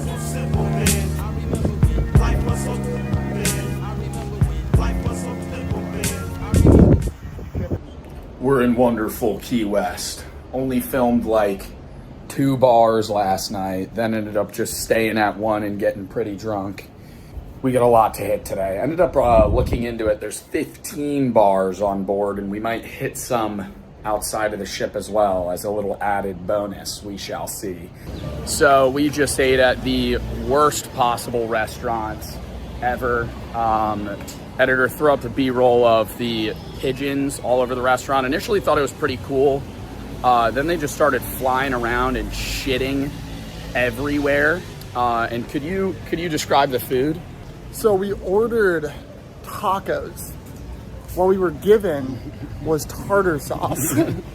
Yeah, Joe's not a pickle guy, and these tacos were 90% tartar sauce, which is dripping, covered. Pickly as you get, pretty much. I didn't hate the taco. I'd give it a 3 out of 5. 3 out of 5? Yeah. We're standing up getting ready to leave. He went, "That's the worst," and he went, "Oh, I'm not gonna say that." 3 out of 5? You were just about to say it was the worst restaurant. Well, no, not restaurant. Worst food. The feeling it gave me in my stomach was horrible. Like, I feel like super nauseous. I don't know. Maybe it's the seafood first thing off the wake up. I'm not sure. Yeah, we didn't eat breakfast. Woke up too late. Oh, Sloppy Joe's falling.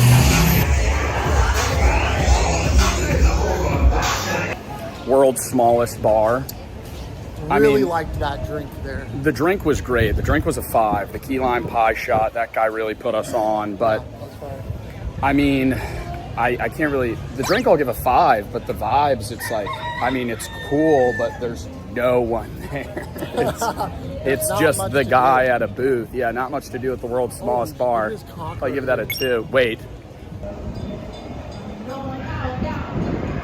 You think he would, like, attack us?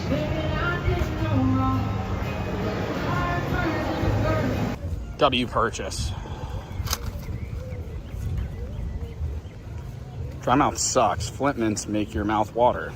We've been looking for the neighborhood for, what, 30 minutes? It's like 93 degrees outside. I'm dying.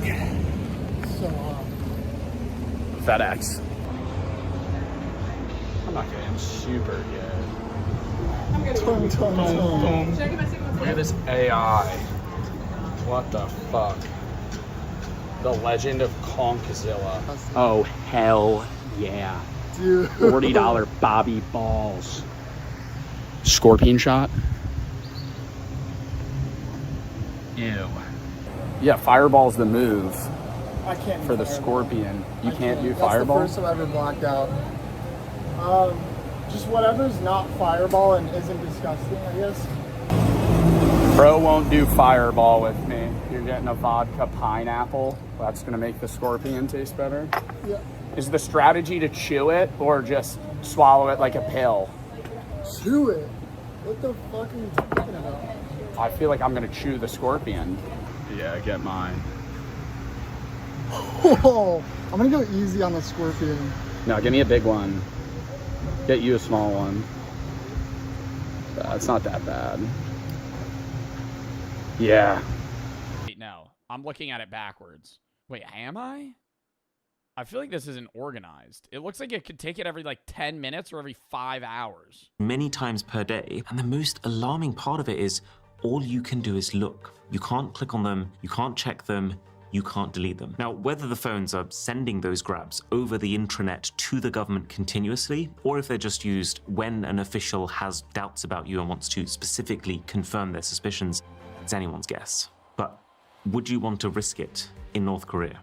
Based on accounts from people who've escaped, this is a country which, since at least 2020, has had a law that spells out distributing and even just watching South Korean entertainment is punishable by death. People who distribute Bro, watching like Squid Games, it would give you would get the death penalty. Watching Squid Games, they would kill you. Like, that is a crime that not like you're a serial killer that murdered fucking 15 people. No, sorry, you watched an anime. Now you die, and your family's getting thrown in a camp. This content are tried alongside drug criminals. It's considered the same tier of crime, which says a lot about the priorities of the regime. So it really feels like every part of these devices, from the words you're allowed to type to the videos you're allowed to watch, are designed to reinforce a single narrative. North Korea is superior, foreign influence is dangerous, and everything you do is being watched. It makes me very grateful for how easy tech is made for the rest of us. Is this an ad? It's an ad. Yo, I was gonna say, that's wild though that they're charging $1,000 still. Like, they're charging the price of an iPhone for something that does 1/30th of what an iPhone does. Anyways, that was a fun video to watch. Next.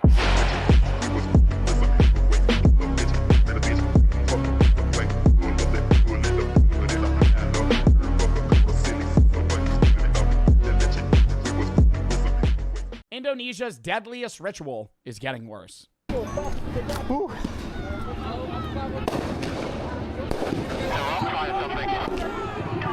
rock fight? Oh my god, they're actually throwing like fucking full-size rocks at each other. That's wild to think that, like, if you throw... You know when they say, like, somebody got stoned to death in medieval times? Like, how long did that take to die from that? I feel like one good stone to the temple, and you're probably gone instantly. Like, not hours. You have a whole crowd of people chucking rocks at your head, and your half of your body's just, like, fucking dug into the ground. I think, like, a minute and you're dead. It's a ritual where people break limbs. They lose eyes, and they frequently even die. What the fuck? Not like you bring to home and then die in home. No. Died on the field. On the field. Oh, this on the field? Do they stop the games if that happens, or do they keep going? Is a pasola. It's a ritualized horseback warfare on the remote tribal island of Sumba in Indonesia. I see some police around just in case anything spills out into like a real battle. Oh, like people actually get like genuinely pissed at each other and start trying to hurt each other? What is this though? Is this a game, or are they just throwing like, I don't understand, is there rules? Because they're throwing, like, sharp fucking spears at each other. Like, couldn't that impale you? The whole idea is that blood has to hit the field here so that it's not spilled outside of these events. Is the Pasola dangerous to participate in? Itu ikut adatnya saja. He says it's dangerous, but I'm not scared because I believe in it. But that belief system is being replaced. With motorbikes? And the new gods, they don't come with the same kind of rules. Bro, I swear to God, if they're replacing it with horses in like spears to motorbikes and stones, that's so much worse. Too violent now. Too violent, yeah. That's what they're scared. And what happens when the ritual stops being sacred?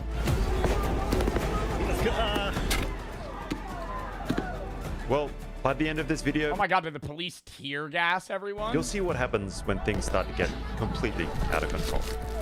And we get stuck in the middle of some pretty dicey situations. I don't know if this is a sport. It says it's a ritual, but is it a sport or like a tradition of sorts? Because what's that, what's the one in Rome? Calcio Historico. Have you ever seen that shit? That's scary. Maybe not as scary as this. Calcio Historico is like a football predecessor. And they actually fist fight in the middle of the arena. Like, they beat the shit out of each other. I'm pretty sure it's like a tournament once a year. And you're only allowed to play for a team if you were born there. And you have to be in a certain part of Italy to play. Originated in the early Middle Ages in Italy. Still played in Florence. Is there a video of Calcio Storico? I would never even join this shit. This is, like, terrifying.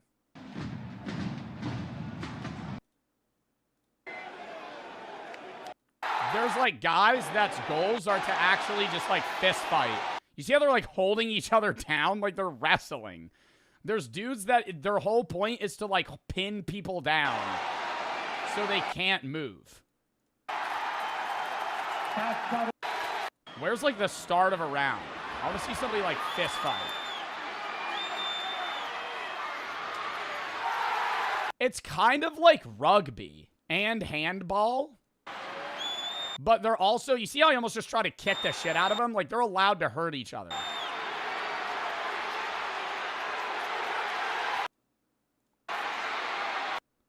Do they got, like, a Calcio Storico high, best hits? Best fights.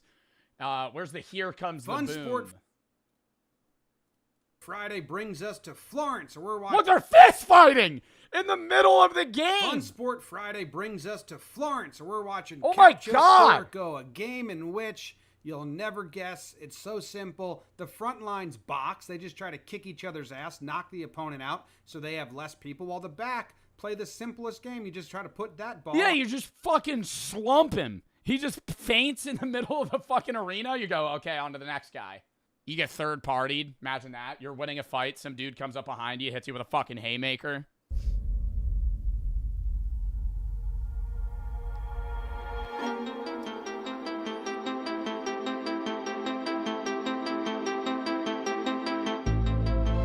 The signal for these battles all over West Sumba are worms. Sea worms. They spawn all along the coast. Are those the ones that crawl up your penis when you pee in the water? Line in their billions. We are just off the front of the... Or is that a parasite? I learned that when I was younger on, like, a Discovery show. And I remember, like, forever after that, I've always been, like, afraid to pee in, like, open water. It's a fish. I don't know. There's, like, there's some sort of fish or bacteria. That's a myth. It's not. There's, like, a parasite or something that, like, crawls up your dick hole in, like, freshwater rivers or something. Corosso. Here on Sumba, this is sold at every market. It's a traditional protein source just for the food value of it. Do you cook it? Brightly colored, kind of gooey looking, but for the... They kind of look like airheads. Like little ropes or something that you would have at, like, a movie theater. Kind of gooey looking. I doubt they taste like that, though. But for the people of Sumba, it means one thing: go time. And there are thousands of people in these beautiful lagoons collecting them. Each pasola has its own kind of twist, but the nyale is part of the ritual for It's called a kandiru, and they swim up your penis in open water. Yeah, that's horrifying. most of them. So those who are not out all night participating in the tribal fight clubs, they swarm the beaches by the thousands at night. Headlamps, nets, families, kids collecting this rare delicacy. Okay. The dude that lives in Indonesia. Wait, are you peeing in the water right now? Yeah, no, the water's a little... Don't pee in the water. It's lucky I'm tall, dude. Don't pee in the water. There you go, you got a rock. There's one here. Ooh. All right. That thing could swim up there. Oh, Matty here, right? Yes, I'm killing it. Bro. Toothpick fish. Wait, let me look that up. Sorry, we're so off topic right now. Toothpick fish. It says it's a kandiru, but it's very rare. Dude, imagine this thing swimming up your penis, though.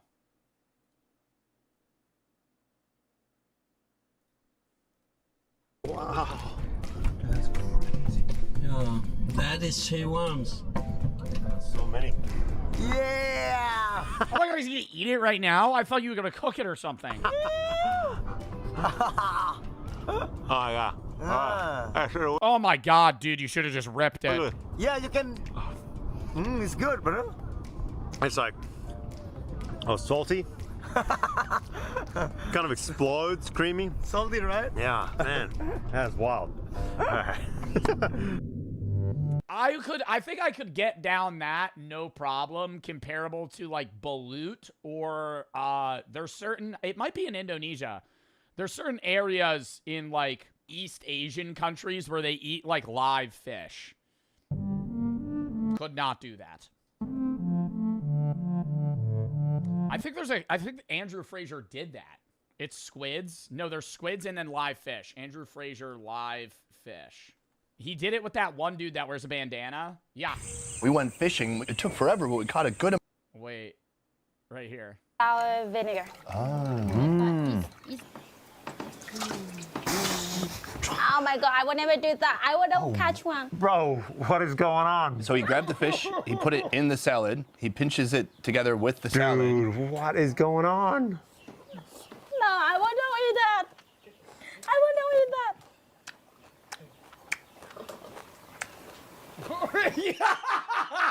Yo, their faces, because it's like, you're next, buddy. Like, you're the guy. Like, you're like, oh no, you're fucking with me. Oh no, you're actually eating it. With bones? Well, their bones are so small. That's less of a concern. I would just be like, can I kill it? Because it moving in my mouth I would immediately throw up. It's yummy? Hơi mặn một chút. Little bit salty. A little bit salty. That's his only critique.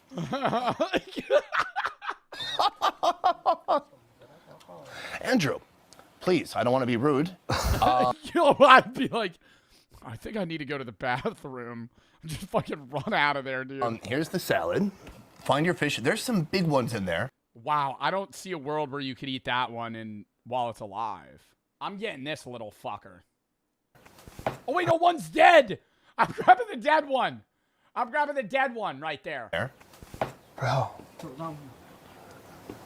Yeah? Are we legit gonna do this? Yeah. Just go. It's Mike alive. Oof. You don't have to do it. Dude, you just give it one firm bite to kill it. Wow.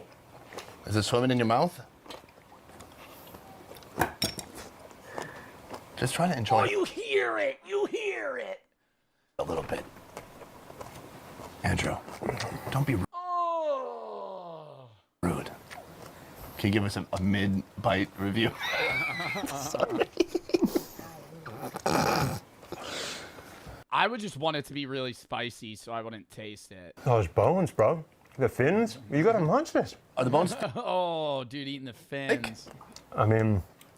Okay, yeah, we're getting so off topic. All right, back to the deadliest ritual. In the morning, once the worms finally disappear, the Ratu chieftains chant their final prayers and the Pasola battles officially begin.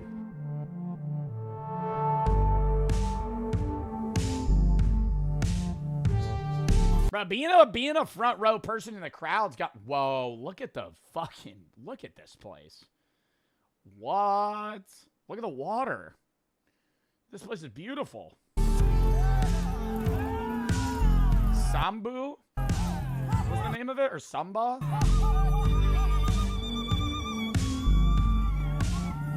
There's people coming in from all over Sumba.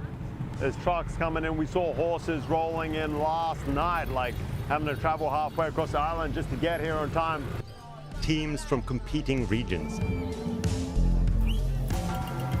And they descend from those huge thatched umas, the traditional houses that tower over just about everything here. And they form... What is the point of a roof that large? Or not a roof, yeah, like a roofing that large. What does that do?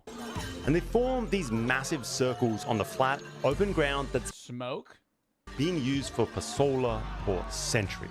It is a gorgeous village right on the ocean here. Still really traditional, filled with these traditional graves. Some of them holding the bodies of men that have died in the exact same battles that everybody is about to watch. They bury outside the village. Ah, wow. Yeah. Because they don't want like the bad luck to come into the village. Yeah, yeah. So they must do it outside. Yeah. Now they're grandstands. People sit on them, kids climb on them, and nobody thinks Wow, the graves. So there's people buried under these. Twice. Guys, there are some ridiculous young kids out here today in this pasola. Like, it is crazy. This kid in front of me, he looks maybe... That kid's battling? Maybe 10, 12. Normally, the rato will go with the horse, get into the center of the arena and do some ritual praying. And then there were like circling thing with the... All right, bro. I'm going to say right now, throwing these sticks versus whatever this guy's holding is very unfair. That, dude, that is this like, is this one that's in play? This is an actual fucking spear. And it, yeah, it looks like a steel rod. That looks just somebody chucking that at your head. And then after that, the pasola can start.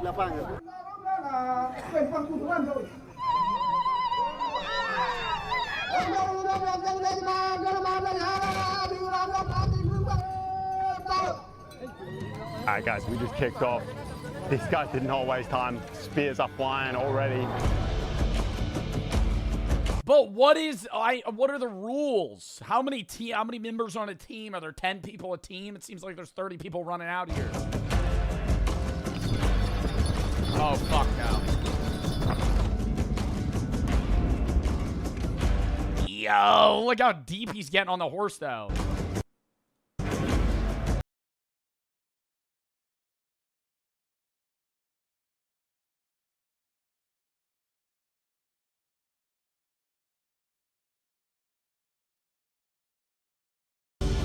Yo, you get hit in the eye, you're actually blind.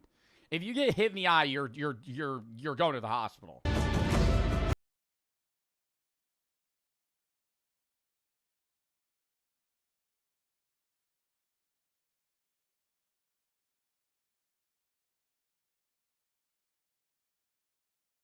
That horse just got hit in the fucking head. Oh my god. Yo, you know how trained these horses have to be to not fucking start bucking?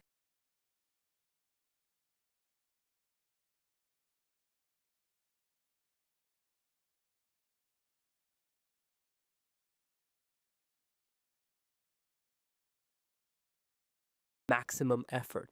The DMs have to be perfect. The texting game has to be elite. One awkward photo on your profile and it's over.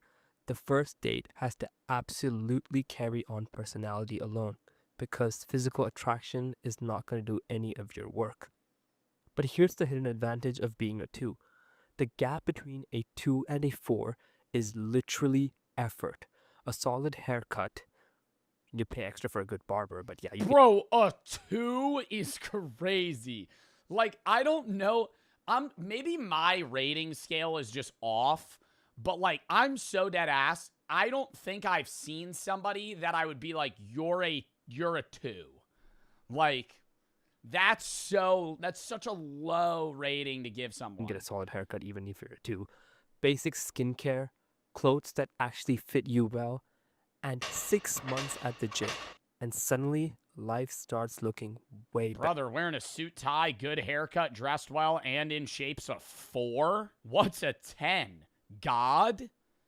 Like, what is this scale we're working off of? Most 2s are honestly just lazy 4s who never put in the work. Your potential is sitting right there. Level 3. Level 3 is the I shouldn't be getting laid, but I do. And this is quite interesting because I have a personal story. I have a friend who's in my college, who's black, 200 and... All right. All right. Did we need to... I mean, I guess it's descriptive for the story. I follow suit. Friend who's in my college, who's black, 280 pounds overweight at like 40% body fat. He's built like Winnie the Pooh. 280 pounds overweight. So he's morbidly obese. You're saying he 40% body fat. He is morbidly obese. And his face is a generous 3 on a good day. But somehow this man gets play at the club every single weekend. You might be asking, but how? How does he do that? Well, it's a pure numbers game. He walks up to every girl in the club. Every single one. Bro, I have a guy friend that does that. Oh my God. Literally going out with him, he gets like 4 drinks. He just roams and he literally hits on everyone until like he goes like 1 for 100, but he gets 1. Like every time. Does he win? Does it work though? He misses, but like it's crazy. Like the miss level's nuts. Like it'll be like a one-liner like, "Hey, aired." Like he'll say it's not Chris. He'll say Chris is way too shy. For that, Chris is an outgoing person, not in that sense. But dude, it'll be like he'll be like, "Hey, what's up?" Aired. Like full turns to the side, and he'll just go to the next person. Just doesn't even care. No hesitation, no pre-planned strategy. He just walks up and says, "Hey, you want to come back to my place?" With the That's horrible. That's horrible. That works even 100 times. That's how he starts. Confidence of Brad Pitt. Does he get rejected? Of course, 99% of the time. But bro, I feel like 99.9% of the time, he walking up to people and just going, "Hey, you want to go back to my place?" That's all he says. That other 1%, they go home with him. And he told me he got this mindset thanks to the philosophy that shooters shoot. Like Kobe Bryant, who holds the record for the most missed shots in NBA history, 14,481. But he never gave up. And yes, I know what you're thinking. He only had a shot because the girls slept with him because they wanted a taste of a big banana. But listen, genuinely ask yourself, if you asked out 100 girls in your best outfit and full confidence, would all 100 girls reject you? Or would you land at least 1 date? Think about that for a second. Moving on, however, in everyday life, I mean, yeah, but then it's also from, like, the woman's perspective. Like, the problem with that is, like, they see that. I mean, it depends if you're in, like, a nightclub or, like, a bar. But if you're at a bar with 100 people and you walk around to 30 women and hit on all of them, they're going to see that and go, this guy's just shooting to shoot. He doesn't care who he gets. Like, the fucking saying, guys get with who they can, girls get with who they want. Like, if a 3 gets overlooked constantly, job interviews are way harder because studies literally prove that attractive people get hired faster and paid way more. Your customer service is... I think it's attraction. I don't want to disagree in that sense, right? Because I think a lot of the part of, like, the BEP community is, like, extremely over-exaggerated. Yeah, you're more likely to land a job interview if you're higher attractiveness scale, but I think a big part of that is, like, confidence, you know? I think, like, you're built in to have more confidence just because you're perceived higher, so you have less levels of insecurity in yourself. If you hold yourself at a high standard, regardless of how you think you look, like, I think you're way more capable of being successful than you think. Mid at best. Everybody assumes less about your intelligence, your competence, and your worth. All because of a face you didn't choose. It's not fair, but this is reality, unfortunately. I need to see what level 10 is. You're literally offered everything every time you go anywhere. You're given free Lamborghinis, McLarens, and you hang out with Hollywood actors on the regular just for your looks. Think Marlon, Brad Pitt, Leonardo DiCaprio. So, what is the lesson from Winnie the Pooh? I mean, not Winnie the Pooh, but my friend who looks like Winnie the Pooh. Confidence and volume can override almost anything. It's not the most elegant way, but it's math. And math doesn't care about your face. Level 4. Level 4 is the most forgettable place on this entire list. You're not ugly enough to be noticed, but you're not really attractive enough to be remembered. Walking through a mall and security doesn't even glance at you. Heck, they don't even bother checking you. They just know you're average. And if you commit a crime and the police ask someone to describe you, they'd say, well, he was a guy and he had a face. Normal dude, I guess. Yeah, totally. Just no descript features. You're just like a fucking cue ball, dude. You're like a mannequin walking through the fucking woods, dude. That's the average person. I'm thinking some of these descriptions are just like totally inaccurate. Like, you're a 5 out of 10 security doesn't look at you because you're just like average. Like security's not focused on attractiveness scale. They're focused on whether or not they think you have a gun or some shit. Like what? And relationships can happen at level 4, but they happen slowly. It's months of friendship first, slowly building on that connection, until one day, either one of you goes, you know what? You've actually been really nice and I like you. Nobody is falling in love at first sight with a 4. Love at first sight requires at least a 6. But here's what makes level 4 secretly the most powerful level on this list. The glow up potential is insane. This is the stage where the bone structure is there, but it's hiding, maybe under layers of fat. Google any male celebrity's high school photo. Half of them were 4s walking around in funny, oversized graphic tees. A 4 who takes fitness seriously, gets their style together, fixes their grooming, and develops real social skills, that's a 7.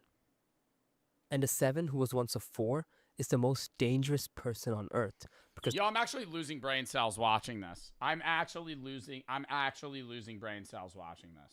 Bro, like, it's the same yeah, you're a 4, if you're a 4, but you're a 4 that doesn't take care of themselves, well, you're a 7. You're 7. You just need to work out. Like, I feel like we're actually just pulling shit out of our ass. Like, all 4s are 7s, but they just don't care. But earlier, you said 1s are 4s, or 2s are 4s that don't care. So by that logic, if you're a 2, you're actually a 4 that doesn't care. But if you're a 4, you're actually a 7 that doesn't care. So in reality, everyone's a 10, but they just don't care. This is literally, I feel like, what are we fucking watching right now? Level 5, dead center, the perfect average. You're not ugly, but nobody is writing poems about you either. You're not getting stared at for the bad reasons or any good reasons. You're just existing. This is where most people actually are statistically. If you think you're a 7, yeah, there's a very real chance you're a 5. And No. We watched a whole fucking video about this shit, dude. The average is 7. The average is 7. I know between the scale of 1 and 10, the average is a 5. But if you poll people, if they go, that guy's average, like, don't ask, go walk up to somebody, how attractive is this person? Don't say on a scale of 1 to 10. Oh, they're average. What would you rate them? A 7. They're not going to say a 5 because a 5 is an insult. Sub 6, you're saying somebody's ugly. You're not saying they're fucking average. If you go a little below average, a 3.5. Whoa, dude, 35%? You're saying that guy's fugly. I'm so sorry to break the news to you, but if your mom and grandma kept calling you handsome for the most of your life, they only did that because they love you. What the fuck are you talking about, bro? Everybody's gonna do that. Everybody's mom is gonna be like, oh, you're so handsome. It doesn't matter. rest of the world couldn't All right, so if your mom calls you handsome, that means you're 5. give two shits about you. Daily life at a 5 is comfortable, but very unremarkable. People are polite, but not enthusiastic. Customer service is standard, not rude, but not really friendly either. On dating apps, you get some matches, but mostly you still get ghosted. Relationships absolutely happen at this level though. Most couples in the world are just two 5s who found each other and agreed to be average together. And honestly, that might be the most beautiful thing on this list. No ego, no games, just two regular people choosing each other for themselves. Bro, like he's trying, like he literally goes, yo, you're so average. Like you're not really ugly, but you're attractive. But like the beauty is like you found somebody that's also kind of like mid as shit. It's like, it's like a sneak diss. Like this whole video is like, yeah, if you're a 5, you kind of suck, but like it's kind of beautiful you found somebody that also kind of sucks. The 5 and 5 couple that stays together for 40 years is happier than the 9 and 9 power couple that implodes in 2. Look it up. Stability beats excitement long term every single time. Level 6. But that has less to do with attractiveness and more to do with just relationship dynamics. It's people that are picking partners over from attraction versus personality. Like that doesn't have to do with whether or not you're a 9. You could be 2 3s and pick each other because you just don't mend well. Level 6 is where strangers on the boat give you a second glance. Girls will be like, he's... At a 6, people are given second glances, dude. What's going to happen at a 10? People come in their pants? Like, I don't understand. What the fuck? This scale is actually absurd. And at this stage, girls actually respond to your cold DMs. Not all of them, but you get a date or 2 every week now. Social date or 2 every week? What the fuck? What do we have? Unlimited free time? Do we got a job? How are you going on 2 dates a week? We're shooting 104 a year? The changes are very real. People laugh at your jokes a little harder, conversations last a little bit longer, and job interviews go way smoother because the attractiveness bias is scientifically proven. Hiring managers subconsciously associate good looks with competence. Level 7. Level 7, you're above average, and everyone knows it. Compliments from strangers become a regular thing. Girls shoot their shot. I don't know, bro. I think it depends on the job. At you in real life and over Instagram DMs. You could probably start making out with strangers in the club without uttering a single word. And not get an essay case, but not that you should. Level 8. Level 8 is where life finally becomes easy. Harry, whose son would eventually take up the family business by opening up a Dollar Tree in 1986. Remember the Dollar Tree? It's the whole point of the video. I've been ignoring that. I can't fucking write a script for the of me, but I'm glad I hope you've been enjoying this. Hope you get all your fun facts. I am burnt out, guys. I can't do this forever. But it was 3 decades earlier in the 1950s when dollar stores began to take the shape we recognize today. Dollar General opened up in Springfield, Kentucky in 1955, and Family Dollar of Charlotte, North Carolina followed just 4 years later. Dollar General expanded to 29 stores and was doing annual sales of $5 million just 2 years after opening. And Family Dollar opened up 100 stores in its first decade, and then they opened up another 100 stores just a year after that. They were booming, exponential growth. Chris put up a chart. The 50s facilitated their spread because of the growth of the American suburbs and small towns after World War II. Dollar stores filled that gap of affordable and convenient shopping. Come on down, we're selling hams today. Plus big box stores like Walmart, they weren't even existing yet. You had to wait a decade for that shit. And even when they did, they tended to grow at a slower pace. But this was the genius of the dollar store, and the reason they spread across the country like a weed. They require so little overhead, gang. So little overhead. No, and you always have like, dude, a Dollar General, a Dollar Tree. You have like 2 employees. Your production cost is so low, and the appeal is just like people love going there because it's just cheap shit. You go in, you spend $5, you feel like you spent nothing, and you got 5 items out of it. Their buildings, inventories, and employees are a fraction of those needed by regular retail shops. Because I'll let you in on a little secret, okay? If you have an entire store dedicated to shit that costs less than $1, you can only imagine how little that costs to actually produce and sell. They were making a crazy margin on all this shit. I'm a manager at Dollar Tree, bro. Yo, sorry, I'm gonna say this. Some Dollar Tree employees smell like actually fucking dog poop. Wait, no, Dollar General, not Dollar Tree. There was one Dollar General I went to in PA, and the employee literally reeked of shit. Like, I was standing there, and I'm just going, you find everything you want today? Yeah. Yeah. Yeah. I'm just trying to just give me my bag, bro. I'm trying to get the fuck out of here. Stench maxing. Bro, I remember she was talking to the other guy. It was either her or him. Well, maybe both of them. She was like, oh, I can't wait to go home. I'm like, oh, I wonder why. There's a fucking mud sandwich in your fucking pants right now, buddy. Holy shit. She smelled so bad. It was like eye-watering. Footprints allows them to thrive in communities often overlooked by bigger retailers and places where it isn't practical. I can't wait to go home right now. You just hear a plop onto the ground. Or profitable to run a Walmart. And these places that I just described also happen to be full of the most desirable clientele for the dollar store. The poors. Dollar General CEO Ted Vasso says that their average customer is a woman in a dual income household that earns less than $40,000 before taxes, yikes, and has only about $800 of disposable income per year. It's not a great situation to be in. This makes much of rural America a prime spot for their industry. However, 75% of Americans nowadays do live within a 5-mile radius of a dollar store. So how does that amount of expansion make sense with the average demographic of a discount shopper? These dollar stores aren't just in Oh, well, not in Guthrie, Texas, where the local gas station's 90 miles away. Not in old Guthrie, Texas. We got a 6-man football team. They got nobody around here. We gotta filter our own rainwater.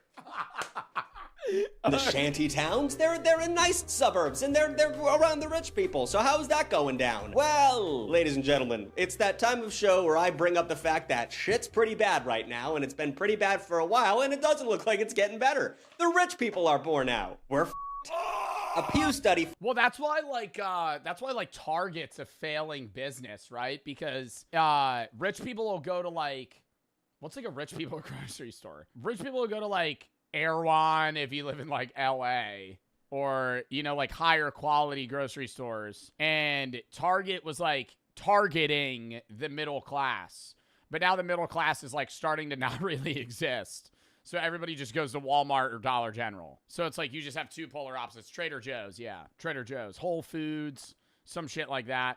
Bro, no matter how much money I ever make, I'm not going to a fuck-ass Whole Foods. I would go to a Trader Joe's. I went to a Trader Joe's one time. That shit was awesome. Shit was awesome, dude. I felt like I was walking around. They were like, do you need help with anything, sir? No, thank you. And normally I hate that.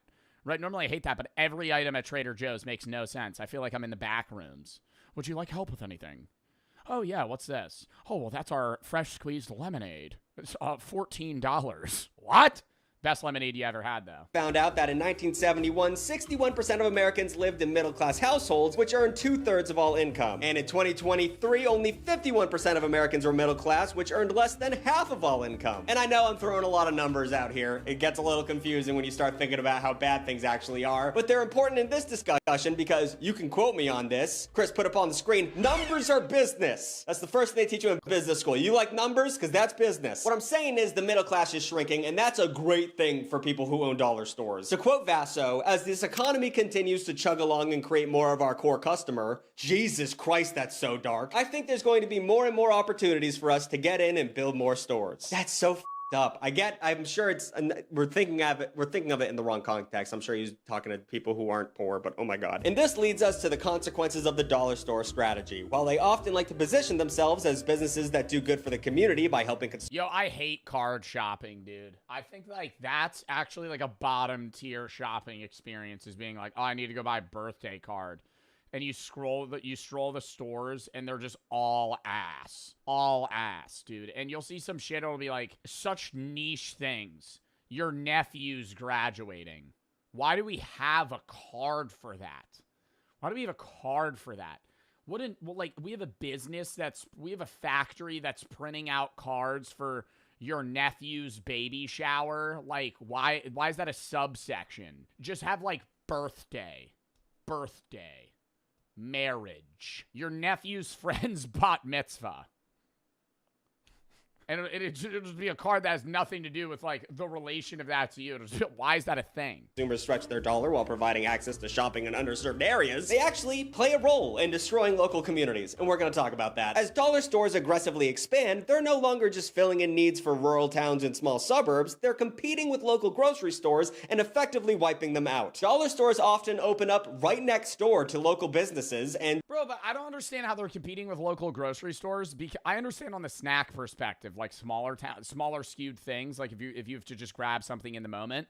But like Dollar Generals aren't selling like meats, you know? They sell like cereal and snacks and maybe a small fruit section, but they don't have like raw chicken or beef or fucking shrimp or some shit. But then I'm forgetting that the average American's diet is so piss poor that it's like they're probably just eating fish sticks from Dollar General. What do you can't compete with someone selling a $1.25 cotton candy Faygo. Reports suggest that it's typical for mom and pop sales to drop by roughly 15 to 30% after a dollar store opens, driving many of them out of business. Studies have found a substantial decline in the number of grocers within a 2-mile radius of new dollar stores, which lead to food deserts. And that's when an area it's really hard to get good, healthy food, so they have to go to like 7-Eleven and buy donuts in order to survive. It's a big issue, and dollar stores contributing to that. And this cycle continues as fewer grocery stores mean more business for dollar stores, leading to more dollar stores opening, destroying even more grocery stores. So at this... Bro, and the fruit that Dollar General has is like the runt puppy in a litter, bro. You get an apple from Dollar General, it's the size of a golf ball. I'm sitting there like, there's a core in there. I'm supposed to eat them like one bite. What am I buying? The blueberries are like fucking grains of sand.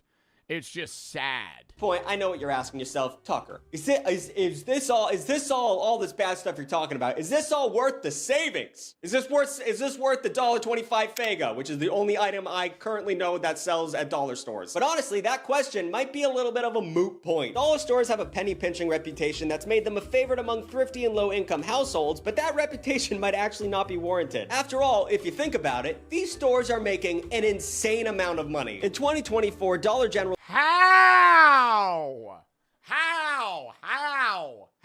I feel like your profit margin's probably pretty low. And whenever I walk into a Dollar General, there's like maybe one other person there. You buy 6 items, you're not making that much money.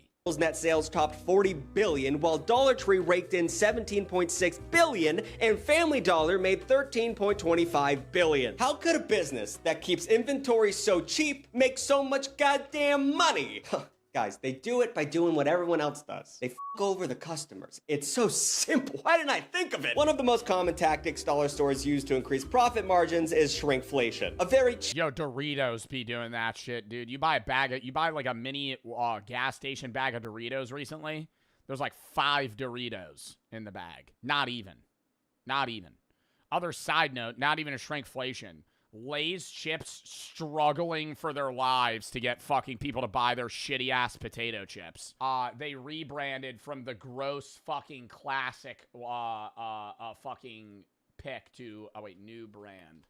I gotta show you the side by side here. Like the new Lay's potato chip branding looks so good comparable to the old one. Oh my god, the old one was so fucking gross. They almost conned me into buying it. Old Lay's potato chips. They look even worse than this, dude. They're see-through. That's how thin a Lay's potato chip is. Sopping wet with oil and see-through. Anybody that likes a Lay's potato chip, I'm not trying to diss you. If you like a classic yellow Lay's potato chip, your blood pressure is through the fucking roof. More than mine in my cortisol spikes. Because if you're eating these on a daily basis, they're disgusting, number one. They're disgusting. They're covered in oil. They're the most unhealthy fucking chip that you've ever eaten in your life. They're so gross. And then they rebrand to go made with real potatoes. Made with real potatoes. And look, these look like fucking piss chips. These look like kettle-cooked baked chips. And I'm telling you, they haven't changed the recipe at all. They just changed the branding. The potato chips are still dog shit ass. Literally, why are people buying those? If I'm buying a potato chip, I'm buying a kettle cooked. That's it. I will buy a baked Lay's. I take it back. Baked Lay's are good. Baked Lays are good. Fried Lays are disgusting. Chuggy term, a very millennial term, but it's actually real, so we gotta pay attention to it. The term was coined in 2009 to describe the practice of charging the same amount of money for a product while Kettle cooked are all right. You're pissing me off. You're pissing me off. You're pissing me off. If I'm buying a dude, a regular chip, I'm not a big fan of potato chips generally, but a kettle cooked jalapeno. Have one of these. Have one of these and get back to me. Have one of these and get back to me. These are elite. Elite chips. Nothing better. So good. Slightly shrinking its size. Studies find that consumers charging the same amount of money. Fritos, another weird pick. Don't know why anybody would be buying those. The Crest White toothpaste. Wow, really skipping out on the toothpaste here. Raisins are down. Not really upset about that. 70 fewer raisins per can. I'm gonna be totally real. I think I have the same Sun-Made raisins jar that I've had for the last 10 years. Hold up. I need to go grab that. I actually think I have the same raisins. They're probably expired. When am I ever just eating a handful of raisins? It's currently April 3rd. These expired 2 months ago. And there's still more. Ooh, dude, there's just so many raisins. Like, when are you ever eating that many raisins? Eat them? How long okay, I wonder when I bought them though. Do you think I could figure that out? What is the shelf life of raisins? 6 months? I did not buy these 6 months ago. I don't remember buying raisins in the last, 2 years. Genuinely. Eat them? Hold up. It's, stuck. It's, fully stuck. How do you get them out? I'm trying to, I want to get it out as one big cube. I'm throwing it out. What the fuck am I doing? They're expired. They're fucking expired. I'm not going to eat the raisins. Jesus. Money for a product while slightly shrinking its size. Studies find that consumers are less likely to stop buying a product due to shrinkflation than due to a price increase. And they might not even notice a smaller Snickers bar. It might be a quarter inch smaller. I wasn't paying attention, so give it to them. They don't give a f. But shrinkflation explains why many consumers might not realize that in 2022, Gatorade changed the size of its standard bottle from 32 ounces to 28 ounces. Gatorade, come on now. One, they'll hollow out the bottom part. You ever see that? So instead of it having a flat bottom, they'll just make a big hole. So it looks exactly the same, but they save 5 ounces of liquid. I need that lemon juice. I need that yellow juice in my body when I get a cold. But unfortunately, shrinkflation is a strategy that dollar stores use to exploit the vulnerability of their primary customer base. Now, considering practices like shrinkflation are going on, it's kind of hard to think about if you're actually saving any money shopping at these stores. And that's why we came up with a brand new game to help you navigate the discounts in the dollar store aisle. It's time to play Deal or No Deal. That cannot be right.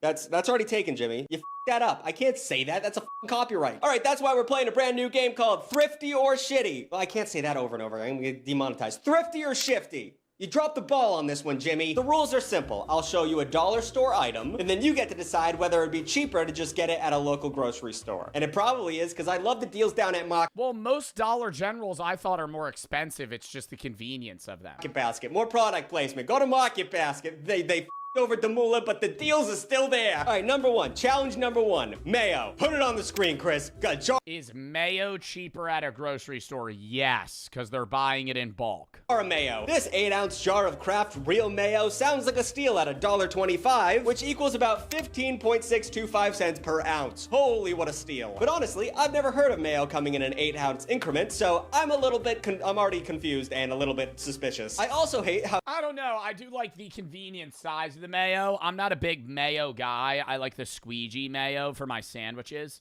But when people buy a jar of mayo, that'd take me 2 years to get through. it immediately labels itself as real. I know they're trying to differentiate themselves from mayo, what's that shit? Miracle Whip, which is disgusting, but I hate when anyone put made with real sugar. I fucking hope what kind of I hate the I can't believe it's not butter brand, because every butter spread that you eat is probably not butter. If you go to a grocery store and buy a tub of a butter-like substance, it's vegetable oil.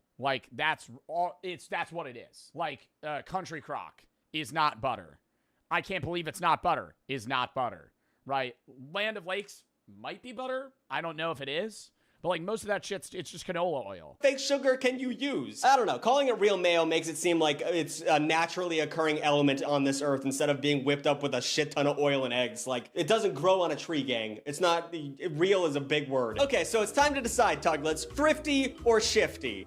Survey says a 30-ounce jar of mayonnaise runs about $40 at my local grocery store, which comes in at about 13.3 cents an ounce. Which some of you geniuses out there would notice that is less than the number I said earlier about the dollar store mayo. So you're getting even though it seems cheaper, you're just buying less. All right, number 2, Thousand Island dressing. I'm pretty sure that's what they put on Big Macs. I've never had it on a salad. Again, we have an They put Thousand Island dressing on a Big Mac? example of a weirdly small bottle, with this dressing again costing $1 on the Big Arch Burger, 25 for an 8-ounce bottle, or 15.625 per ounce, whatever cents, whatever. We got that. It's cheap. So anyway, thrifty or shifty? Answer: it's a little weird, actually. For complete transparency, the 8-ounce bottle available at the dollar store was Kraft, a name brand. And with that in mind, my local grocery store carries a 16-ounce bottle of Kraft Thousand Island for $4.29, which is approximately 26.8 cents per ounce. And that would make the dollar store version of this thrifty. However, if you're already shopping at the dollar store, I don't think a name brand is much of a concern, in which case you can get a generic Thousand Island for $2.49 or 15.5 cents per ounce, which makes the dollar store version of Thousand Island dressing shifty. So I guess you just gotta pay attention to, you gotta bring a calculator to the store, which is so fun when I'm shopping at a discount store. All right, challenge number 3, ramen, the cheapest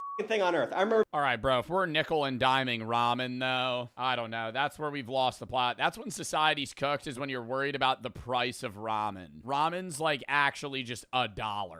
Anywhere, ramen's $1. Back when these were 29 cents a fucking packet. I don't know what happened to this country. Ramen is pretty much the cheapest way to keep yourself alive on this planet, so I was a little surprised to see this stuff at the dollar store charging $1.50 per pack. That is so much money. You just buy a can of soup for that. But it's a 5-pack, so if you do the math, each one's only about 30 cents, and that's a screaming good deal for a bowl of soup. But ramen noodles occupy a weird space in the culinary world. The type you make at home is incredibly unhealthy, accounting for 72% of your recommended sodium intake per package, and the kind you get at a restaurant melts in your mouth and it's the best thing on earth. So it's a weird, I don't get it. But one thing I noticed is a 5 Well, it's one's highly processed and covered in fucking sodium and the other's not. pack of ramen. Ramen's buns. I think real ramen's good. Like if you go to like a ramen shop, but like base ramen's not. Yeah, let's ban that kid. Noodles is a little You know, while we're at it, we gave it a shot for a little bit. We're gonna go back. unorthodox. Usually it's a 6-pack. So my suspicion flares are flaring. Is it thrifty or shifty? Answer: okay, we might be splitting hairs here because ramen is already so goddamn cheap, but you can get a 12-pack at a standard grocery store for $4.99, which is over 41 cents a pack. So this is thrifty, but with a pretty big asterisk. Keep in mind that these bigger packs of ramen do always go on sale. In fact, while I was writing this, you could get a 12-pack of ramen at my local market for $2.99 or a little less than 25 cents a pack. So whatever. Frozen pizza, number 4. This was one of the most shocking items I found in the store because each one of these pizzas is $5 each, which is, it's a supreme pizza, but it's still a fucking frozen pizza. And it's not even DiGiorno. I feel like frozen pizza is like one of the biggest scams. Well, there's actually like an index that shows if the economy's doing bad or not, depending on how many frozen pizzas are being bought. Because if more people are buying frozen pizzas, that's showing that they don't want to actually buy takeout or go to a restaurant, but they want some sort of special meal that feels different. But regardless, I think a frozen pizza is like they're cheap, but they're bad. Like they're objectively bad. Like even like my favorite frozen pizza is like a Screamin' Sicilian. Still ass comparable to like any regular like delivery pizza place. Which is like the best one. So survey says, and real pizza is not expensive. You could get like an extra large Domino's pizza for like fucking $15. thrifty or shifty, and I thought this was gonna be a slam dunk for shifty. No way could anyone in their right mind charge over $5 for a Red Baron pizza. But sure enough, they do. This same thing is being sold at my local grocery store for hell no. Yeah, you can, bro. What? See, now I'm looking. How much do we think an extra large Domino's pizza is? You could get an extra large barbecue chicken pizza for $15. A plane's probably like $12. $5.99. $1 more for Red Baron. What happened to this country? I don't even know how we went. Too much. I feel like that's the one thing that's like, that's a pretty valid. Testing North Korea's illegal smartphones.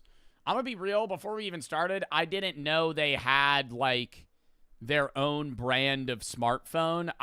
Just because I assumed the majority of individuals in North Korea didn't own phones. Because the government control would probably it would be really hard to restrict that. But I'm assuming the people in poverty in North Korea don't own phones. I'm assuming it's people that live in like Pyongyang, like somewhere where it's I guess more populated / like you're allowed to have more luxuries, you know, because you live in the capital.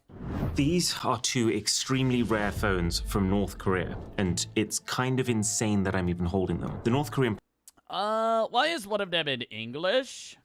And holding them. The North Korean population is so cut off from the outside world that it's almost impossible to even get a text message out, let alone two fully functional smuggled phones that show us in crystal clear detail what it's actually Oh my god, does the map only show North Korea? Like to be a North Korean citizen. So this is the Heian 701. It's one of the country's budget phones. Just to give you an idea of how little is known about this stuff, you can Google the phone's name and nothing will come up. Absolutely zero. And then the second is the Samtaesung 8, which is a flag Samtaesung? Really? Really, that's the North Korean phone, Samtaesung 8? North Korean phone. And yeah, this is different to South Korea's Samsung, which translates to 3 stars. This is Samtaesung, which translates to 3 huge stars. I mean, we're really trying to one up South Korea here on the fucking phone usage. That's cringe.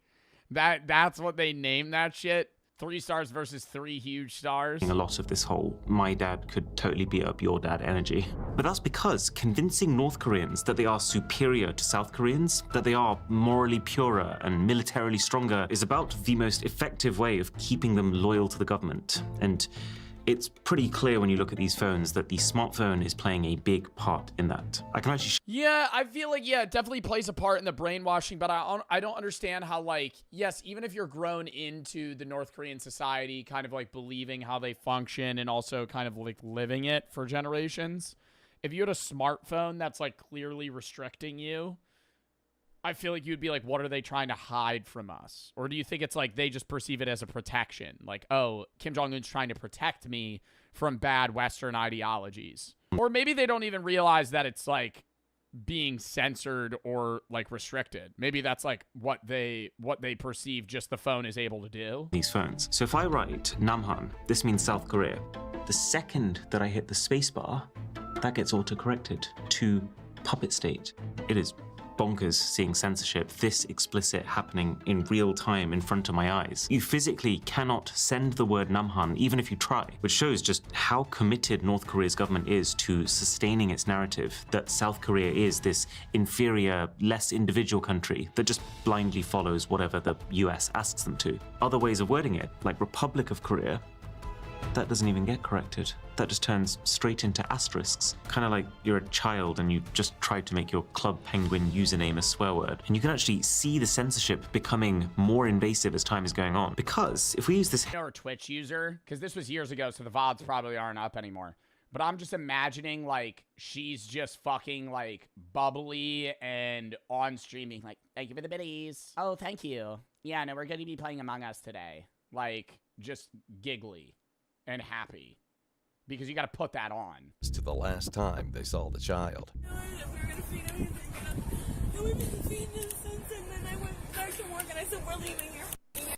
Her TikTok's luna.blaze. I feel like this might be like some motherfucker self-promoting. Oh, nope, this is her videos. And that's copyrighted. Yeah, she just films like e-girl content. So, wow. I'm going to see if I could find her Twitch. I don't think I'd be able to, unless it's the same username. Luna.blaze420. So she's fucking smoking weed around the kids, too. Nope. Yeah, it's probably banned, if I had to guess. That or it's just... there's a Luna Blaze, but it's not the same person. It's a VTuber. And I've been grinding and grinding. The username Luna Blaze was live 20 hours ago. Yeah, it can't be her. I finally got us a car, which... He's controlling it. He's using it right now. Where's the child? Where's the dad? Where's Dad at? He's avoiding coming back because I think he What's his name? I think he knew this morning when he left that Satan was gone. And When's the last? Well, it's as much the dad's fault as the mom's because they were both living here. So I don't want to just blame her, but they both knew the baby was dead and did nothing. Last time that you knew of that Zayden was alive? Yesterday. Yesterday when? Yesterday morning. How do you know? Before I went to stream, I made sure he was eating a bottle. Some of these you feel a little bit bad.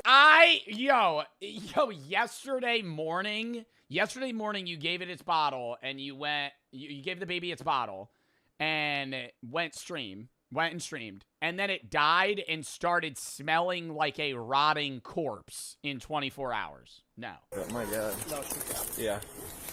we come on her all the time. She goes. Not anymore. Drugs. Not anymore, guys. I gotta assume this is gonna be the end of this one. I hate when they put streamer or TikToker when they have like 100 followers. I mean, I think people could call themselves. I don't think there's like a definitive number where you have to call yourself a streamer or a TikToker. I think like if you're calling yourself a streamer as like a job though, you have to be making job level money from it, right? You could be like, oh, I stream, but like if you go, I'm a streamer, you have to be like consistently streaming. You're not a streamer if you stream 1 day a week for 3 hours.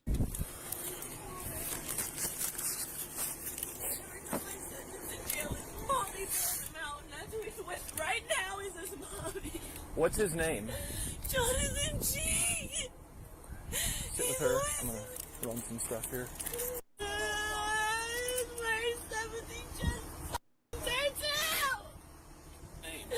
Jonathan G. She's always in. Can I just grab the phone where it has the proof, please? We'll grab it for in a little bit, okay? He's gonna Okay, it's not like we don't believe you, okay? You just gotta give us some time, okay? Nothing's gonna bring him back.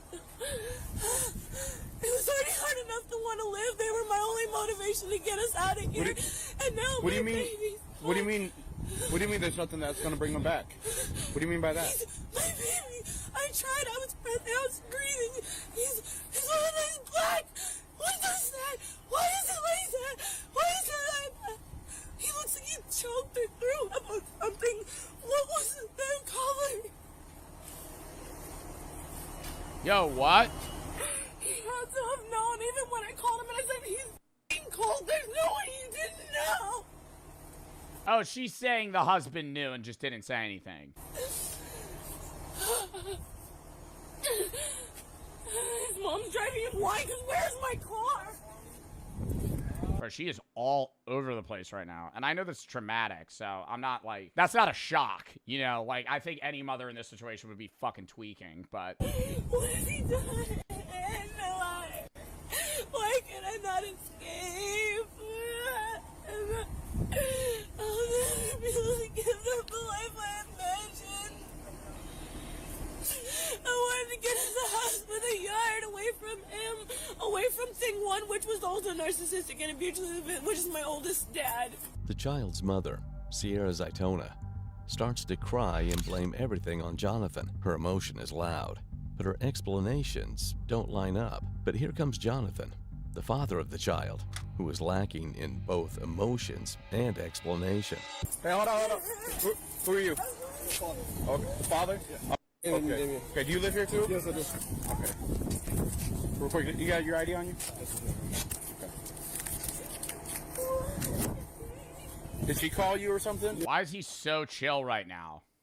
Like your child died. Like maybe in a bit of shock, but he kind of just like strolled up like he's like being nonchalant right now. Yeah. When's the last time you seen, is that your son? Yeah. When's the last time you seen him? This morning? Okay. How was he this morning? Fine? Okay. Joe, there's no way he just died. Like, the fucking, the EMTs that responded went, that baby looks like it's been dead for a month. What time did you see him this morning, roughly? 12. About 12 a.m.? p.m.? p.m.? Okay, what was he doing at that time? Sleeping. Sleeping? And, well, where? What room specifically was he sleeping in? The first bedroom right here. This bedroom right here? Yeah. Okay. What the hell's that lady? Did you pick up the baby at all, or what? What was your interactions with the baby? I just rubbed his back. He moved a little. Okay. Got readjusted. Nothing out of the ordinary for you, though? Okay. You remember what he was? Holy fuck, bro. I feel like there should be like, oh God, because you can't, then you get into the rights of this shit, but like these people are not fit to be parents, man. Oh my God. Well, I rubbed its back a little and moved, and then I kind of like left it. Yo, if you have a kid, that's like your life, dog. Like, that's, if you have a kid, now that kid is every aspect of every part of your day. Like, and maybe not when they're older, but like, if your kid's 2 years old, like, you're the thing keeping it alive. Wearing? This is diapers? Okay. And about what time did you leave here? About 2:30. 2:30? 2:30 p.m.? Yeah. Okay. Where'd you go from there? 2:30 p.m. Now it's 4. So it's been an hour and a half. So the baby died. He's saying the baby died an hour and a half within the last hour. I went straight over to my dad's house because we were running the brakes on her car. Okay. We were going to do it before the snowstorm, but okay. Didn't have enough time. Okay. What did when you have a kid, you no longer live for yourself, you live for them. Yeah. No, I agree. I mean, like, I'm not a parent, but I think like a W parent thing, God, that sounded so Twitch streamer cringe. A good parent generally has the take that, like, once you have a kid, your life is about them in some way. In that, like, you would die for them. You know, I think that's like I think that's the vibe and mindset you have to go in. Is like, if the day that I determine I'm going to have a kid, I'm dying for that baby. You know, that's not even a ride or die. Like, I would eat a bullet for that kid, you know, like that's what you got to do. Okay. And you live here? Okay. How long have you two been living here? About 3 years. About 3 years? Okay. Any medical history? Did the baby wake up at all or cry today while you were home? We cried this morning. Yeah. Cried this morning when you were here? Yeah. Okay. I was supposed to go to an orientation for work, but it sucked. Okay. Who else lives here with you? Just me, Sierra. That's Sierra right here? Yeah. Damien, which is mine and her old. I don't know. I feel like there has to be like a level of like being able to prove, like, back to what I was saying. It's like these people are unfit to be parents, and it's like you have to prove that you're like financially capable and logically able to take care of your child's life. Like, they have 2 kids. They're saying they financially can't support those 2 kids. They have a 3rd kid. They don't have time to even feed the child. Like, you should not have a 3rd child. You should not be allowed to have a 3rd child. I'm not saying this is like something that needs to be put in place governmental wise, because how the fuck are you going to gauge this? But it's like, I mean, there are 2 people that are basically incapable of raising one kid, let alone 3. Like, how many other kids do you guys have? That's just when we babysit her oldest. You babysit her oldest? Yeah. Does the oldest live here also? Just only a few times. Babysit the oldest. Brother, aren't you 2 live together? You're the pseudo father. Let's just say it how it is, okay? I babysit for the oldest. It's not mine. You're the dad. You're the dad. Doesn't matter if you're the blood. You're the dad. You're the dad. You're in the relationship. You live there with the kid. You take care of the kid. You're the pseudo father.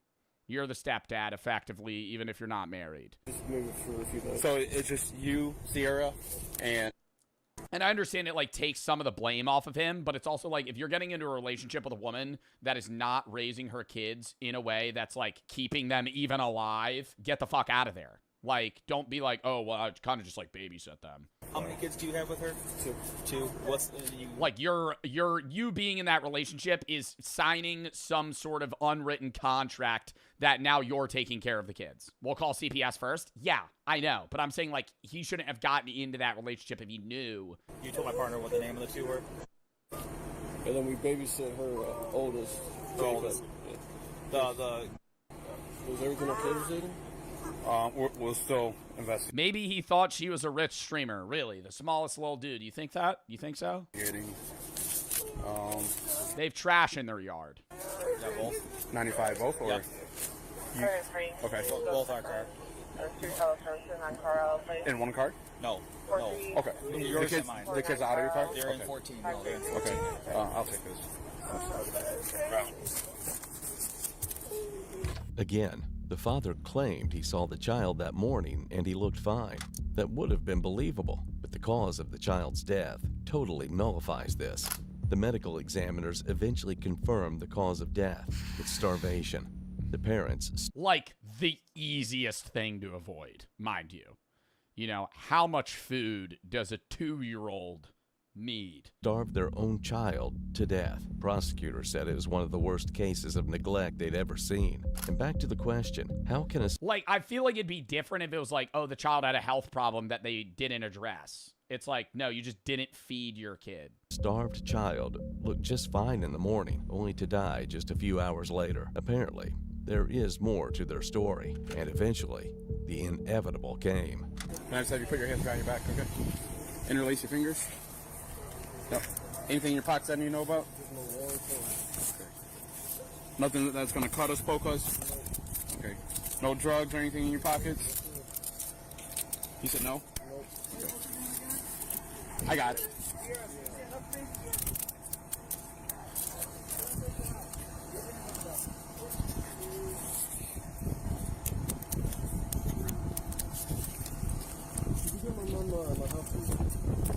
Where is it?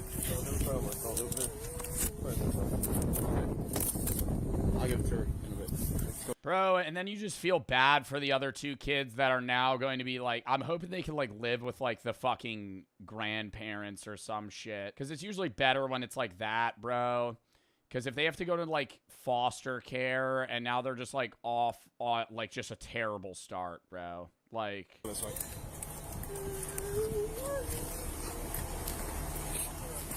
Yep.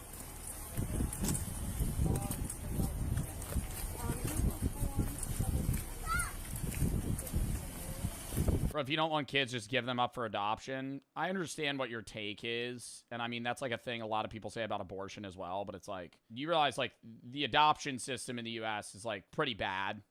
Similar to like foster care. Like there's probably people in my chat that have been in or are currently in foster care. And you would just be bouncing around houses. You know, I think it's a person-to-person basis on like some people having a decent experience. But like most of the time, it's like not great.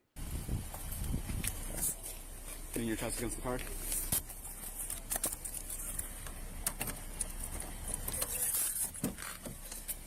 What's wrong with me now? I should have killed you a long time ago. What the fuck? We're done. We're done.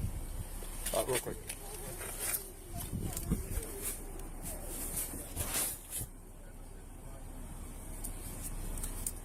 She said she should have killed the husband?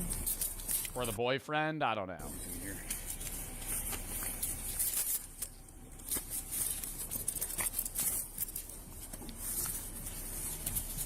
Are we gonna learn what happened? Or is it literally just, oh, I didn't feed the kid for a week? Have a seat.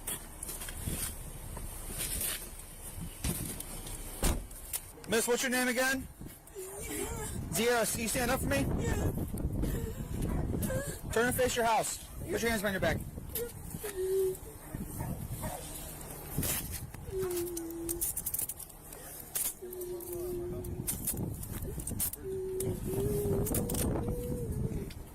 But, like, the other kids are alive. Do you think those other kids were feeding themselves, or are they feeding those kids but not the baby? Like, this is what I'm very confused on. Because the other kids are alive, so they were eating. But are they eating at, like, school? Or because, like, they're probably going to school. So are they feeding themselves?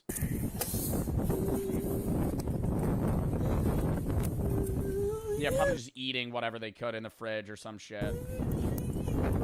I'll put her in mine, Chang. Come on.